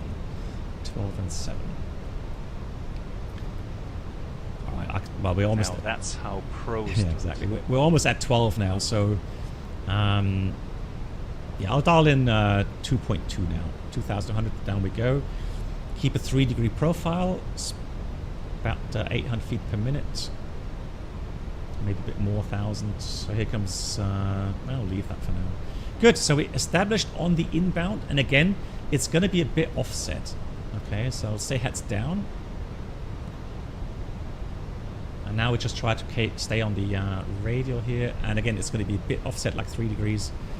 Going to look a bit weird, but that's the approach it is. So good. 7 miles, final descent. And again, 3-degree profile.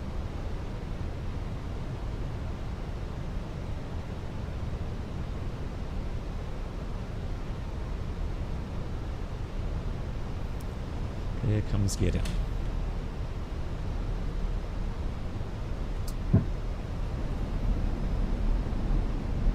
See lightning there. Don't know where the lightning's coming from. Didn't say anything about thunderstorms. So gears down 3 green. Here comes flaps 3. Speeds check flaps 3. 2,500. There's checked. 2 miles to our final descent point. Let's keep the speed at 150 for now. Out star. On the inbound radial, a little bit in from left, adjusting that, 7 miles, final descent.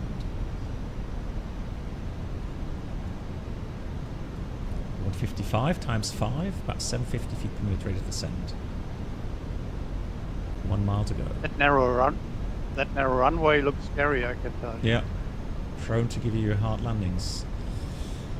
It is. Out, and now I'm going to dial in the missed approach, well, let's see, 4,000 it was, I think, so 4,000 missed approach is set. And now 7 miles down we go.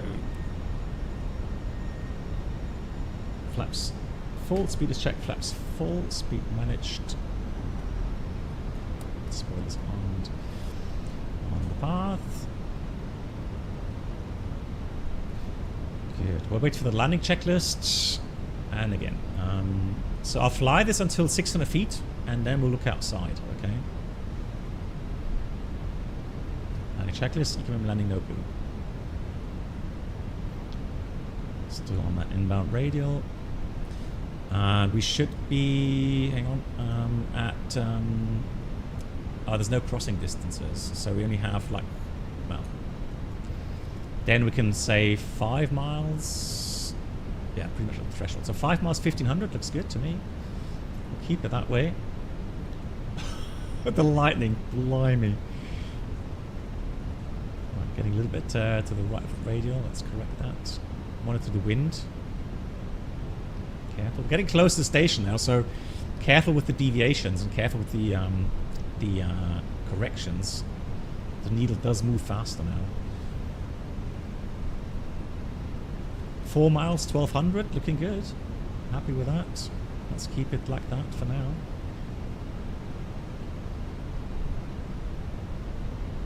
Three miles, 900. Let's aim for that. Oh, we're still a bit. Why is it still fast? Huh? Oh, it's 319, isn't it? It's weird. We got idle power, 1,000. gear down, flaps full. It still accelerates. 1,000 is checked. Doesn't make sense to me, really, if you ask me. That is a bit weird. 2 miles, 600. All right, I'm going to transition outbound. Look at that. 1 red, 3 white. Man of flight. Flight director off.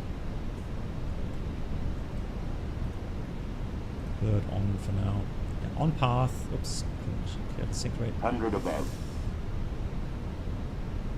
500. Minimum. Continue. That was a bit weird. The way it accelerated. I don't know. Is that white or red light? Hidden behind a tree there. Okay, so this won't be a greaser, okay? It's a white light. So it's not going to be a greaser, guys, okay? We don't have that much runway to spare. At least we have a... 100. Oh, Jesus. 50, 40, 30, 20. Retard. 5.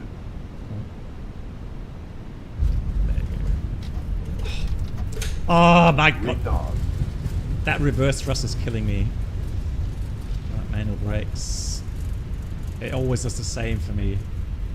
Activate the reverse. Yeah, I've got to get Fabian's file tomorrow and then try to get the things working. Anyways, we are good. Land it safely now. 30 meters is a bit tight for the turn, but we should be able to do it. Famous last words. Differential braking. Come on. Interesting scenery. Look at that. Some mine there.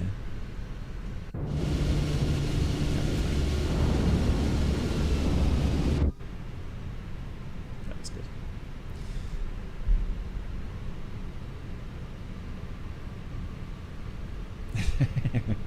One white, one black. Yeah, but that's how you fly the that is how you fly the arc approach. So it's not that complicated. It's not that complicated. Concentration. Yeah, concentration and a good Ladies and pre-planning. Yeah. The cabin crew will shortly be leaving their seats to perform safety-related duties. Runway is clear in about 5 seconds. Sign has been switched off. Portable electronic devices for messaging.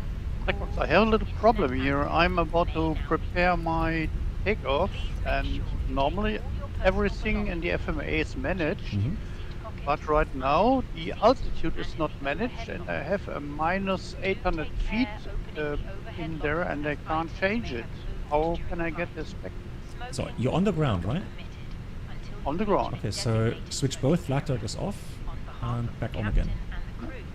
Ah, Thank you. Our ground crew will help you Very good. complete your journey. Happy that worked. That was it. Yeah. I've had this as well many times. Fantastic. All right, so let's do that. Weather radar off as well after landing is completed. And let's see if we see someone landing. Exactly, turn it off and on again.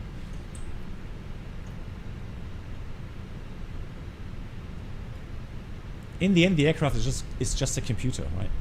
That's the way it is. So.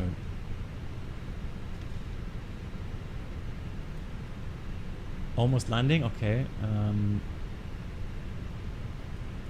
Let's see. Oh, I see someone. Yeah. Look. Can see someone. Almost there. AQ is available. Let's switch the engines off.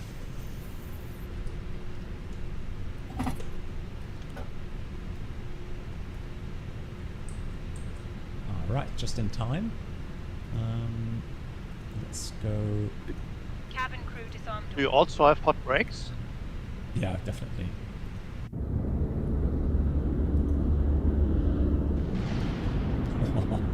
Lightning. Thunderstorm. Very dramatic. Do you have a landing rate?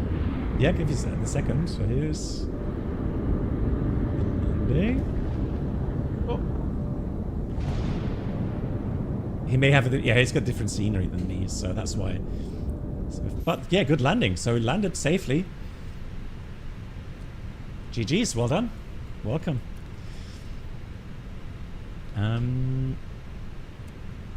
I also landed, but minus 560 feet per minute is not that good. Okay. So engines are off. Let's get the beacon light off and fuel pumps off.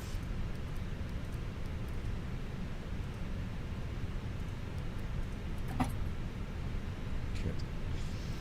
You have had minus 152. Let's see. Awesome.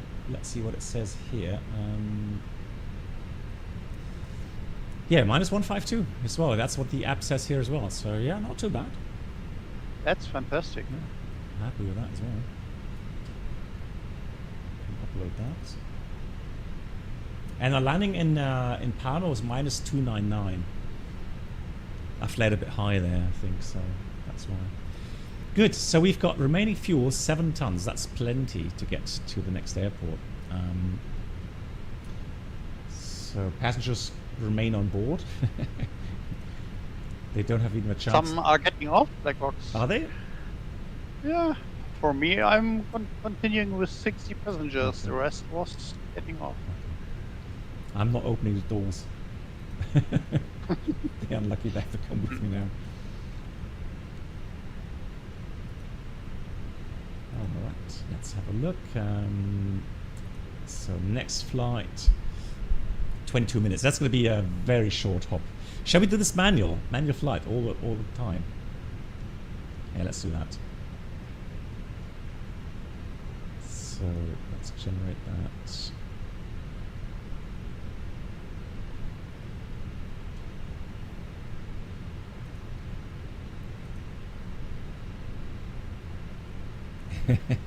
Stop and go for fun, exactly. Like, you know, you didn't plan to get off, did you? Oh, you did? I'm sorry. Then tough luck. Good. Delayed. I disagree. Right, mass and balance. Reset. Load the aircraft. Okay, well, I'll take a little bit less passengers. Well, let's say 60 passengers, just like Reynolds. Fuel is going to be should be about, yeah, 7 tons is fine. Is it new? Oh yes. Because the alternate is Sierra Echo Mac Tango. Okay, that's fine. That is okay. 7 tons. It is. Right, apply, load the aircraft. Load the aircraft. Instant. And load it there. Okay. Cool. So quickly go through the loading, and then we're ready to go.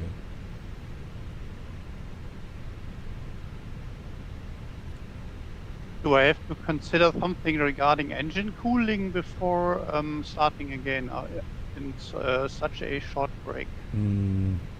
For taxi at 2 minutes. I think the CFMs, if you have CFMs, it's only 2 minutes. Okay. So the bigger question would be, regarding the brakes. So for me, oh yeah, 380. I need to get the brake fan on. Oh, someone else just landed. Nice, GG's. Who was that? Good landing. Brake fans on. So here we go. That's good. And let's load the flight plan. Departing 17. So it should be Sierra Charlie Victor 2 Alpha departure. I need to restart smart cars. So smart cars, that was filed.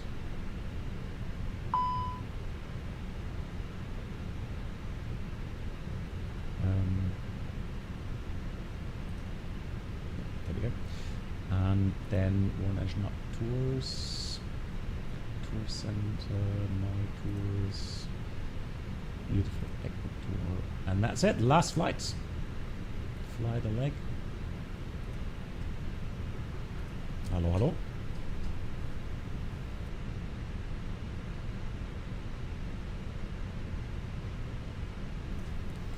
So that's the next flight, and it's already flight in progress. Fantastic. All logged. Cool. Excellent. So cost next. Let's put 15 again. Very low altitude flight. It only wants to go level 120. 120, and then I'll enter the weight data already. So that's 46.7. That's really light. Well, 46.8. Very light aircraft. 24.5. Block fuel 7. Welcome aboard the Captain Black Box Twitch channel subscriber experience.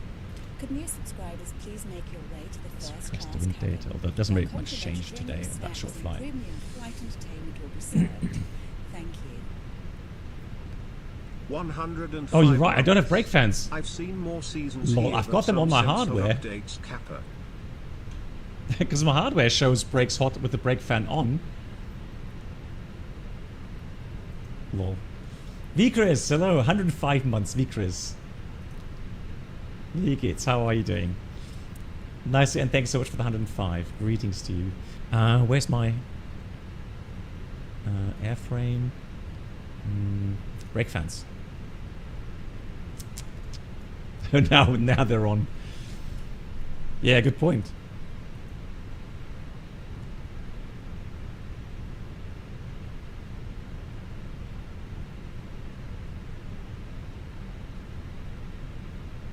What do you mean? You're right behind me, Quotenwagner? Hang on. Oh, this one there. Okay.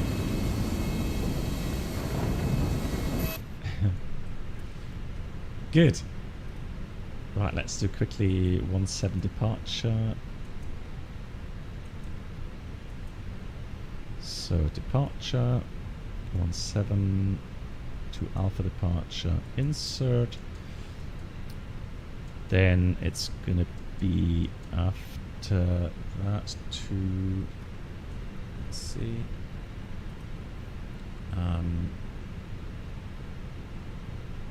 Dark Israf.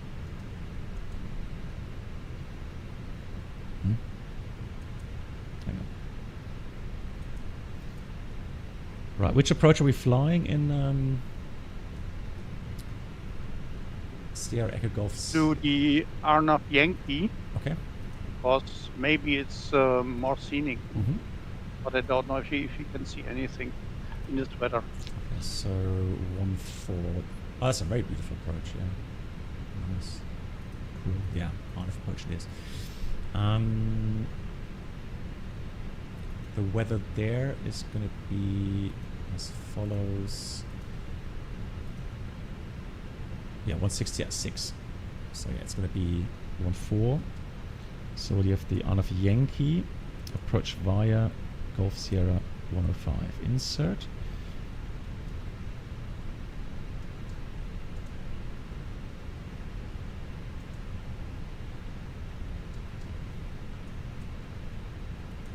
Insert.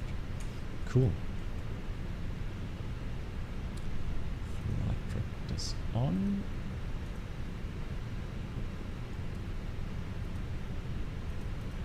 Eh, what happened?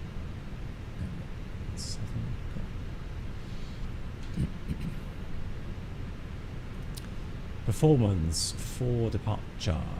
So let's set that. Something's broken. What's broken?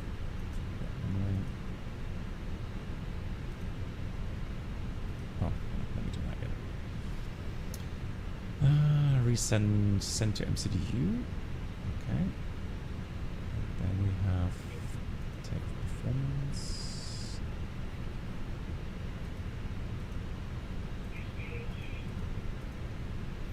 How come we have what am I doing wrong here?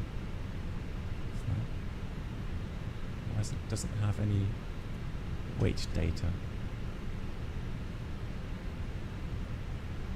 Oh, that should be fine. Takeoff.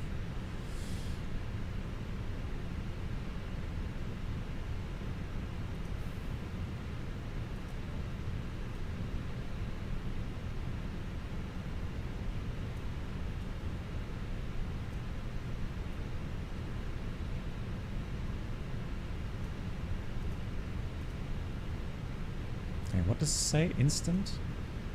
There we go. Loaded. Okay, let's try that again. There we go. Now we got it. Right, 197. Packs on. 54.1 centimeters. Let's calculate that. Full power. Okay, so no flex possible. Torga required. Okay. Surprising. Surprising. Center MCDU. Okay, so there we go. And that must be wrong. So Toga power. That looks good to me. That's all in. Let's do 120 initially. 120. That looks good.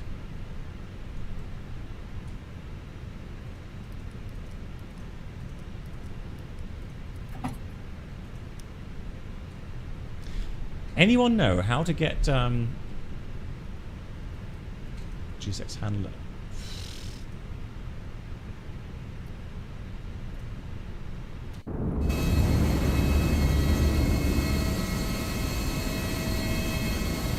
To get GSX not to start when we're on the apron here, so it doesn't Start the engine and not switch on the beacon. Mm-hmm. Okay, that Also, beacon triggers GSX. Yeah, that's one way to do it. Yeah.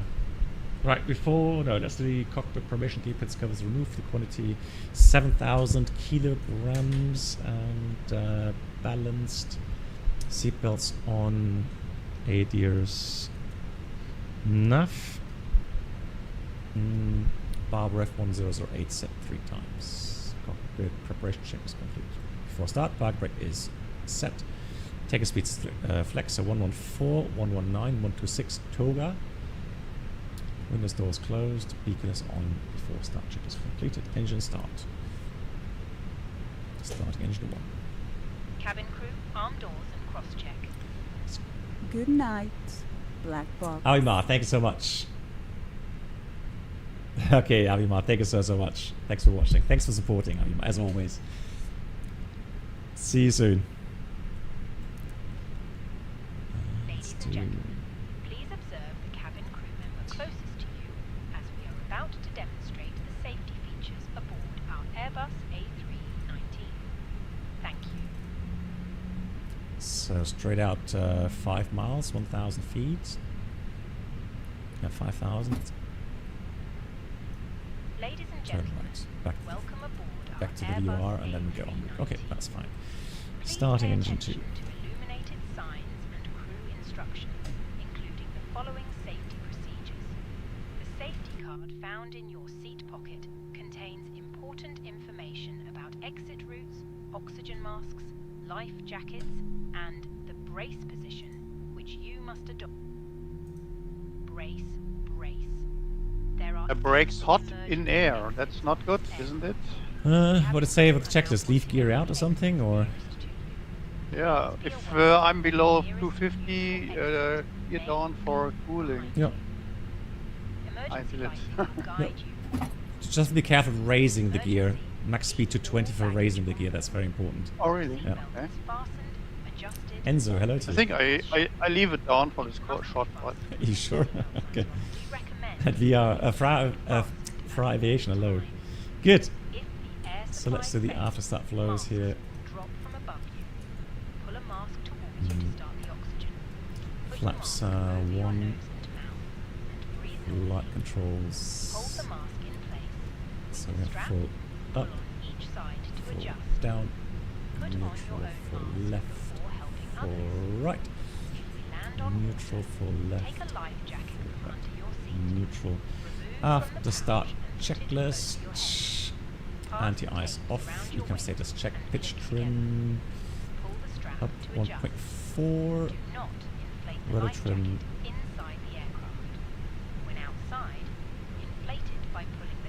neutral. After start checklist completed. Right, let's check the runway. Let's do a backtrack. The cabin crew can assist you with life jackets for children. Your tray table must now be stowed, armrests down, window blinds open, and Brake seatbelt check. fastened. Further Check. information regarding your safety on board can be found in the in-flight magazine. We hope you have a great flight. TCAS comes on already.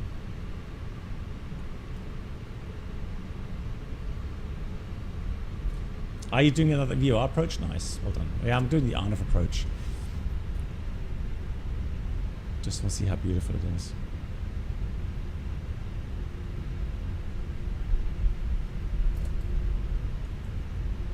Cabin crew, seats for takeoff. Perfect. Thank you. Hi, Captain. The cabin is now secure for takeoff. Thank you very much. See you on the ground. No service on this short flight. So leave these seatbelts on. Good. So brake fans are going off. And look at the brake temperatures. 230, 250, 260. That's fine.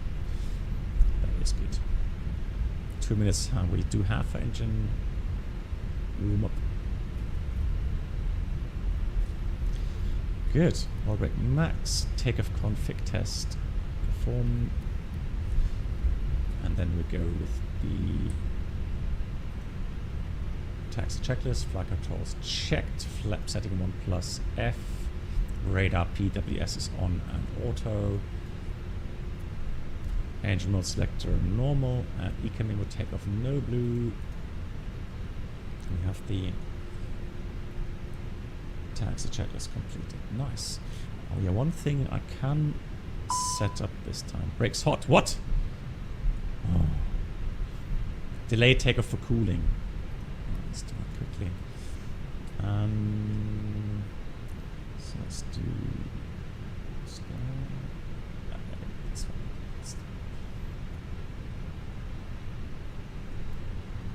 Yeah, that just one brake just went up 300 again. And that's a typical kind of thing that happens. So you have the brake fans running, right? And then you see like 260 to 70 degrees and you switch off the brake fans. But then the residual heat in the brakes start coming out again towards the edges. and then that increases the temperature again for the brake discs.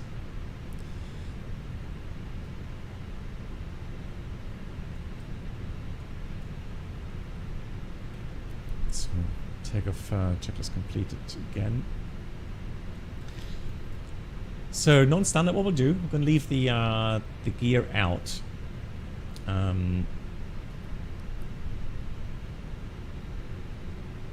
So toga power takeoff. Chrono's running, takeoff.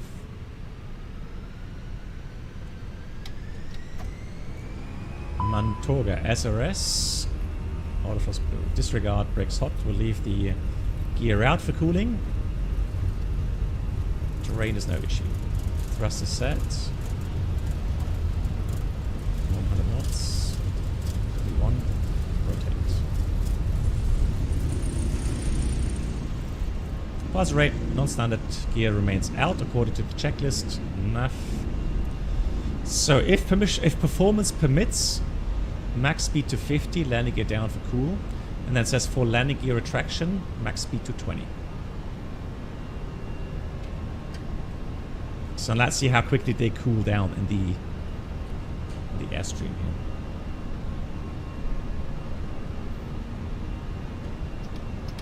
Thrust, climb, out blue, auto thrust. Lol, they're getting even hotter. How is that possible?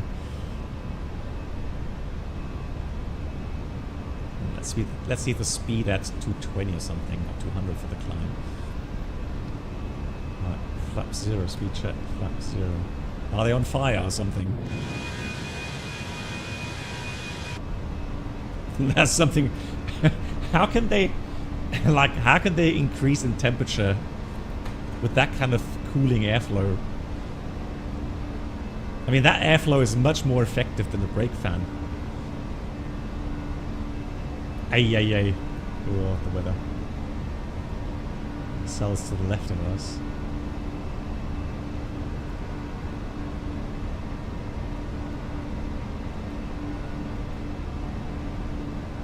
Ladies and gentlemen, What's that please sound? keep your seatbelt fastened while Well, that seems wrong. we recommend I've never seen that keeping before. your seatbelt fastened whenever you're seated. Toys Yeah, probably. I would say so, Fabian. I mean, that's definitely a bug. remember that smoking is not No way would the temperatures remain that way. In just a few moments, we will commence our in-flight service, offering new Yeah, it doesn't work here. No and way. fresh selection available today. More details can be found in the in-flight brochure. You can also purchase this section. I guess now it's just really considering the outer temperature. Now, the brake fans should not work in flight. Let's see if that's bugged as well. They should be switched off with the air ground sensor going into air mode.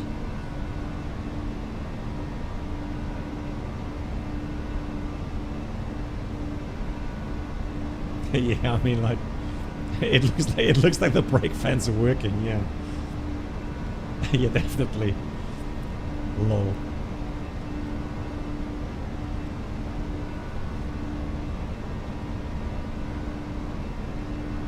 Yeah, definitely. Have you ever tested this in the FENIX?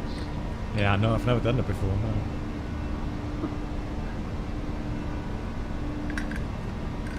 But I mean, it doesn't make sense.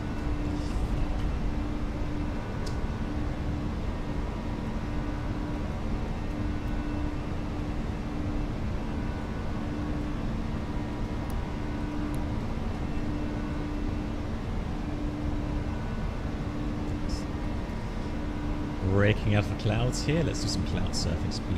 Actually, let's go speed to 20 still, because I want to raise the landing gear. So we've got to be careful with that. The thing is, if I switch off the brake fans now, let's try that. Let's see where the temperatures end up. So brake fans off. Let's see how fast they rise again.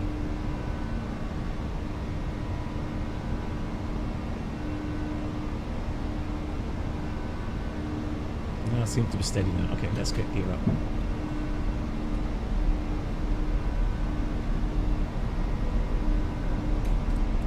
Now when the gear is up, we'll go manage speed. There it is, manage speed. Seatbelts remain on for the short flight.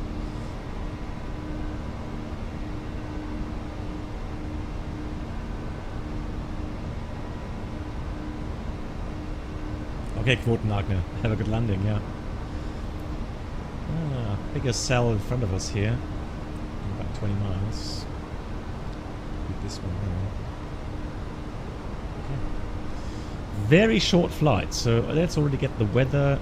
Let's prepare the MCDU. Received messages, load sheet, that's all fine. Load sheet, load sheet, load sheet, load sheet.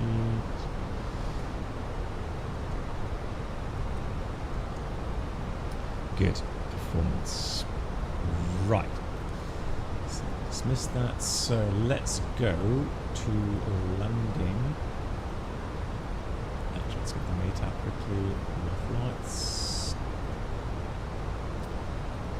So currently, okay, last weather I have here is 1800 UTC. That's really old, and that was at heavy rain, 3,000 meters a little bit east. I hope Microsoft has an updated weather.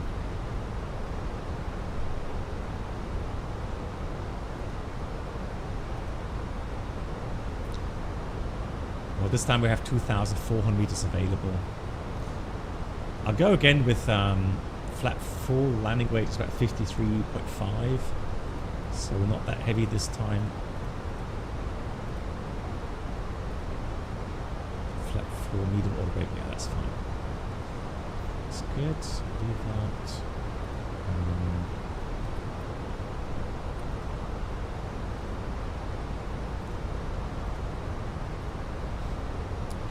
Right, so land 14, backtrack, runway width 36 meters, a bit wider, but not the normal 45 or 60, so it's still a non-normal width for the runway.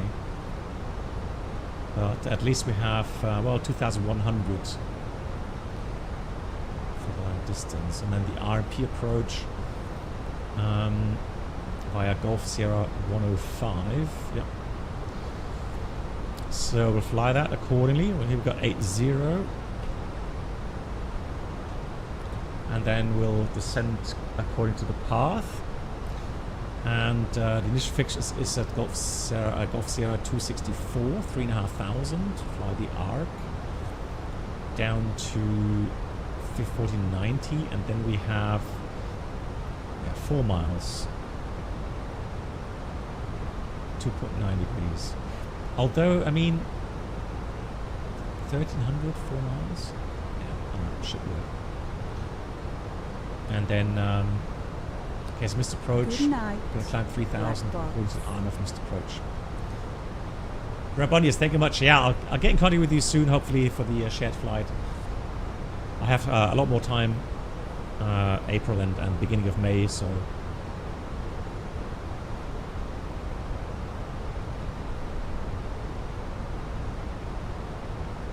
Yeah, you guess, quote marked. Right, let's descend. Descend out blue. 80, transition again, 4,000 feet.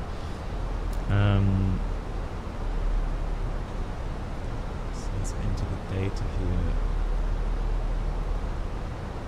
That weather is so old. Oh no, that's a new one now. 1010. What was I looking at? 25. The wind is 230 at 6. And 050. Light drizzle broken 1300. Overcast 70. Well, we may see a little bit of the Galapagos Islands. Who knows? So the minimum there is 520, RP 0.3 standard. That's good. Okay. So descent items with orbit medium. Minimum is set. Nothing on the status. Accuracy. GPS primary high, clear both sides. Let me enter Sierra Echo Golf Sierra in here. Oh, actually, I'll change that. Enter that to runway 17. Not 14. There we go. Good. Yeah, short hop. There's the island coming up. Very short hop. Now, actually, let me set 3,500 for our descent. I managed to send 3,500 magenta. Up magenta. Oops. In the final, it's very bad. Can't see anything. Really? Here. Okay. Yeah. I'm looking forward to it. Maybe it's just a bit of rain showers.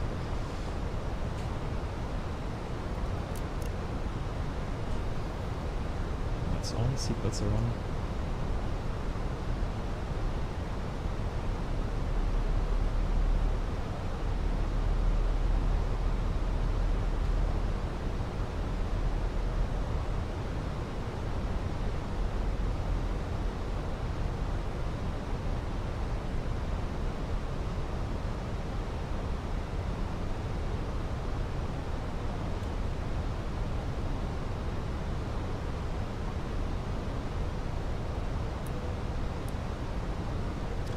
Recycle the seatbelts for a second for the cabin.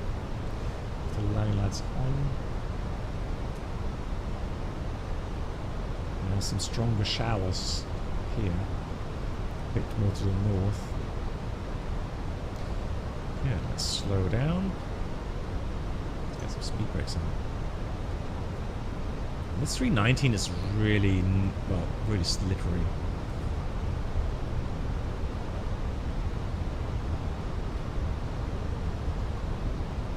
I really hope they get the drag model improved in the FENIX for the next update.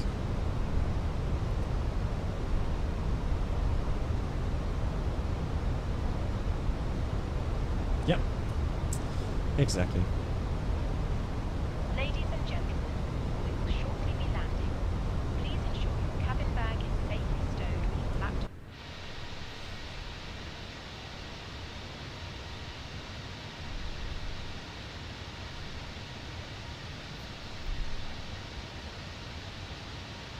Almost midnight.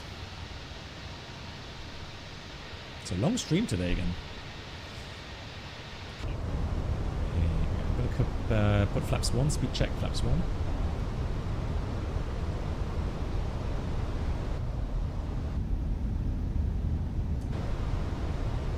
Let's get full speed brakes out. So slippery. Gear out, gear down.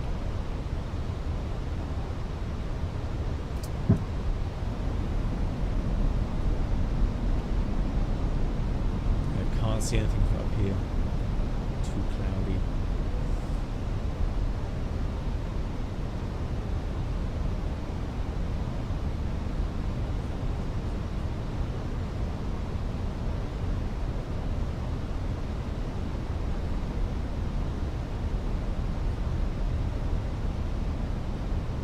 Flaps 2, speed check, flaps 2.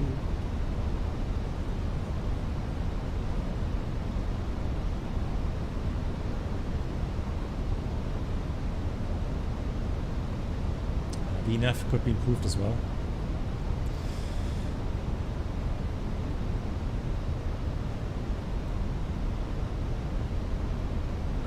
So let's get flaps 3 and let's stow the speed brakes, shall we? Speed managed.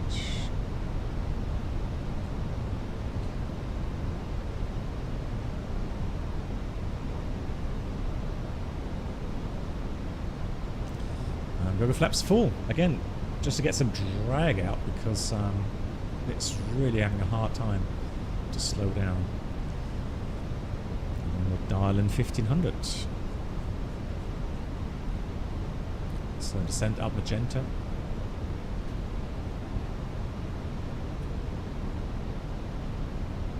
really struggle to see anything here.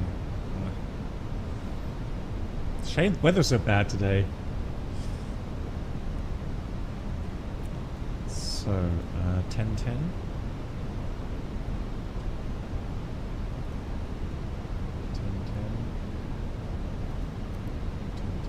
Approach checklist. Bar row ref 1010 set 3 times checked. Seatbelts on, minus bar row 520 feet. Auto brake medium. Engine mode sector is normal. Approach check is complete. Right. Finally, slowly getting there now. The speed. Let's keep that 140 for now.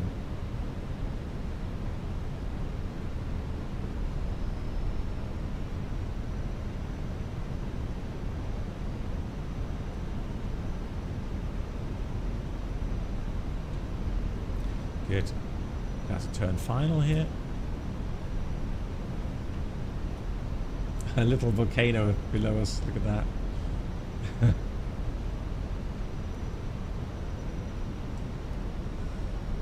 Nice.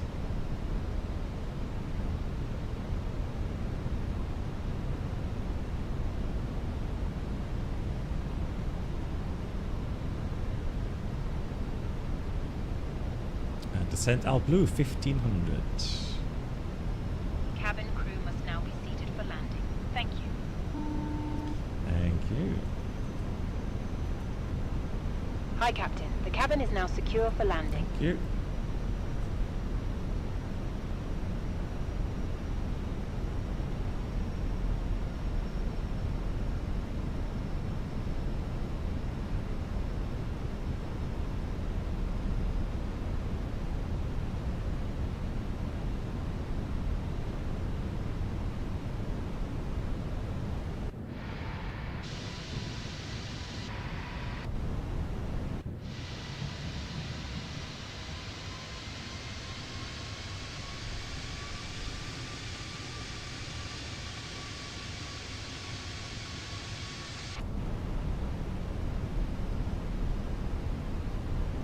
Speed matched.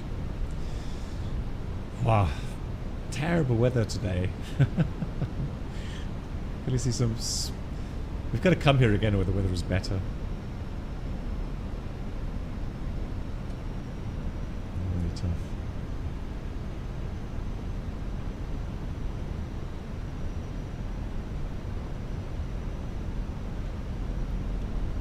Around the corner.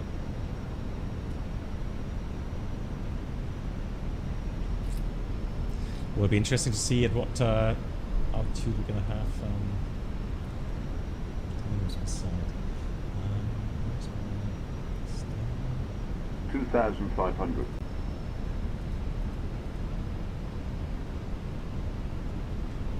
Yeah, it is checked. And again, it's got real difficulty slowing down the approach speed.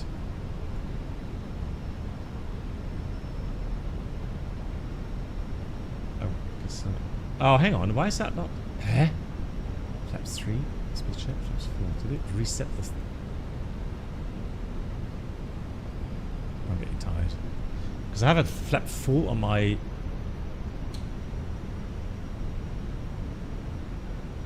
hardware, but maybe I've become complacent to check the indications on the ecam. Good. All right. Got ground contact. Currently, let's see. 4.7. 4.65. Well, we should be a bit high in the profile.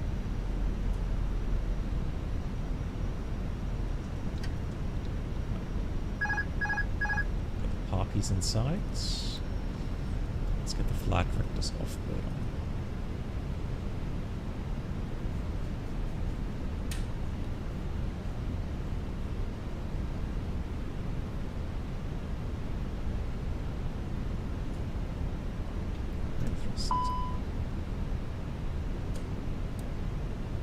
Landing checklist, eco landing no blue.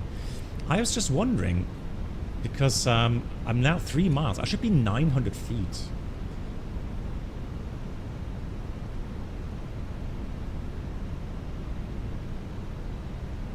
1 red, 3 white. Slowly coming into path. Does that make sense? 1,000. Let's check 1,000. The QNH must be really off.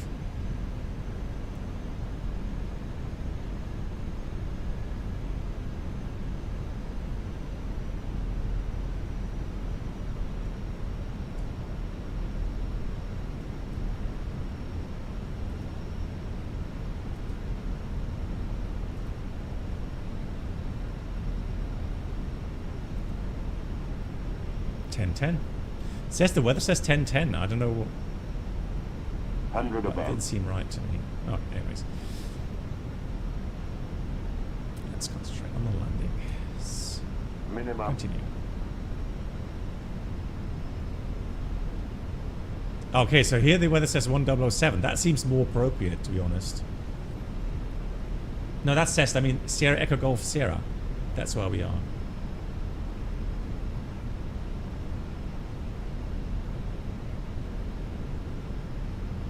$100. Tailwind. 50, 40, 30, 20. Retard. Retard. 5.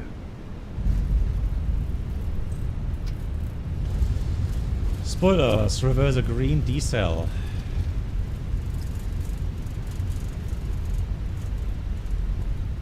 See, I didn't change the destination down below. Yeah, sorry. Apologies for that. Yeah, Sierra Echo Golf Sierra is where we are at.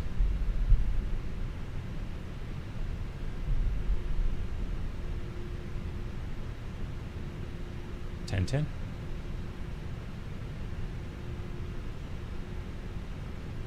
Yeah, I don't know. Something just didn't make sense to me there.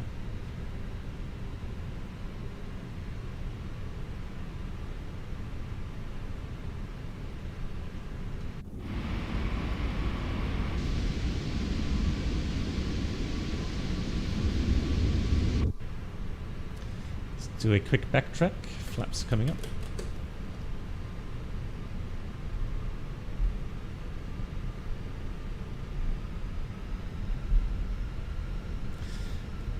Yeah, it could be that the approach itself, I mean, but the minimums, the thing is the minimums are really low down, right? So, I mean, you know, if it's intended to keep you high in the approach,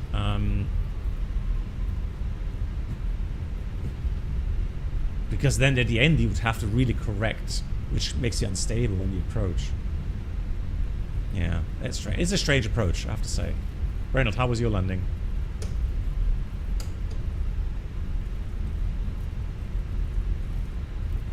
I'm just landed Oh, okay. because I had to go around. Ah, okay. Didn't see anything on my first approach. Oh, wow. Okay. Then I went around and now I approached with weather off, and it was okay. Now. However, So 2020 has a really weird kind of or different weather compared to 2024. Yep. Portable electronic devices for messaging, calls, or internet access may now be used. Please make sure you take all your personal So my belongings landing rate was now check in 115. underneath Good. the That's seat okay. and in the overhead lockers. Do take care opening the Yeah, but even the overhead 150 lockers feet, it's not as that items high may up. be moved And during flight. I mean, Smoking when I is checked, not was it permitted 4 miles? until you reach a I was like at designated 15 or 1600 feet, and it said on path. So It has been our pleasure it was. to It's something I don't know. What, today. it's something just didn't feel Our right. ground It was crew really will weird. help you complete your journey.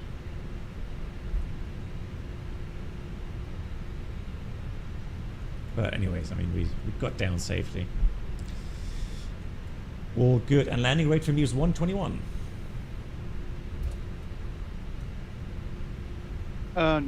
Haven't you downloaded the add-on for this airport? No, I don't think so. Oh, How good is it? it's sad because it's very nice Okay. airport. Oh, my bad. Yeah. And so thank you. So let's see. Let's have a quick look here. Start the AP quickly.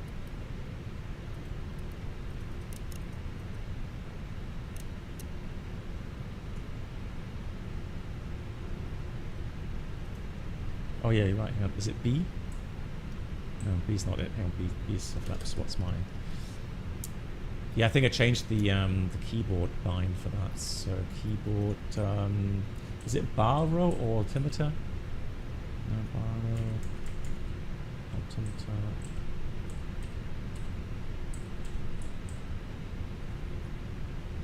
It's a comma key. Okay, comma.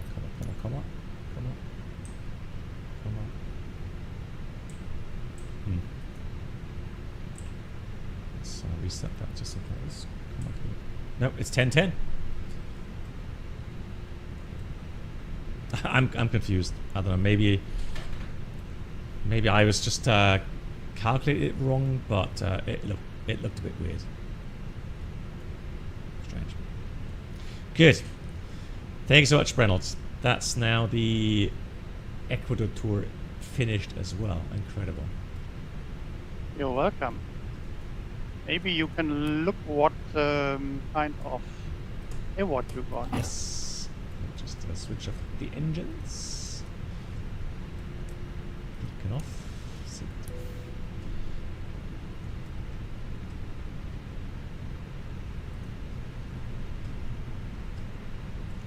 Pirate filed.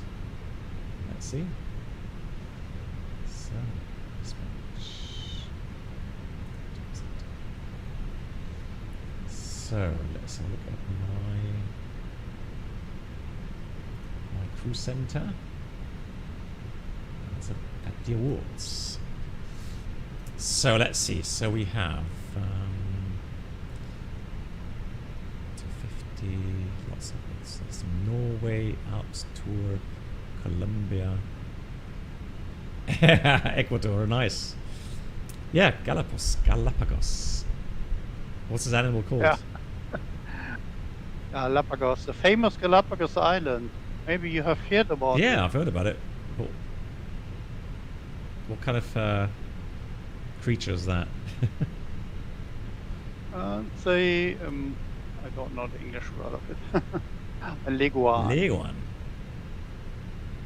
Okay, and we've got someone on final. Hang on. The weather is really bad. Let me see if I can change it to custom. But the island is not too nice modeled, unfortunately. Okay. Yep, it's all fine. Cool.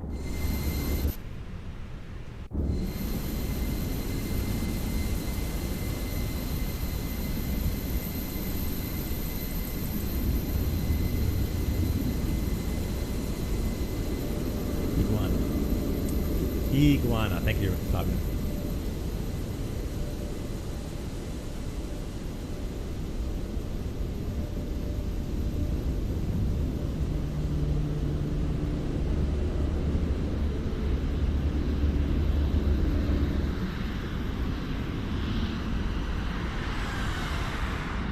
So let's park the aircraft here. Beautiful. And we will fly back tomorrow. Yeah. Beautiful landing. GG's. Nice one. It's been a good landing rate. Let's have a quick look here around the island. Well, the mainland looks interesting though. Kind of. Maybe look the coasts. I think they are looking best. Yeah. And there are some turtles living, special turtles. Okay. And this leguan. Beautiful. Have you been here in this region, Bernard? No. Iran. No. I mean, you've been around. I've never left Europe. Okay, so I was wondering because you were on lots of cruise ships. So Yeah, I was only 2 times in Morocco. That was the only time I left Europe for some hours. okay. I've never been in America or Africa or Asia. Does look beautiful. Yeah. Nice. But I think in real life it looks much better. I would think so. GG's. Cool. All right, guys. Thank you so much. I'll be back again in a couple of hours.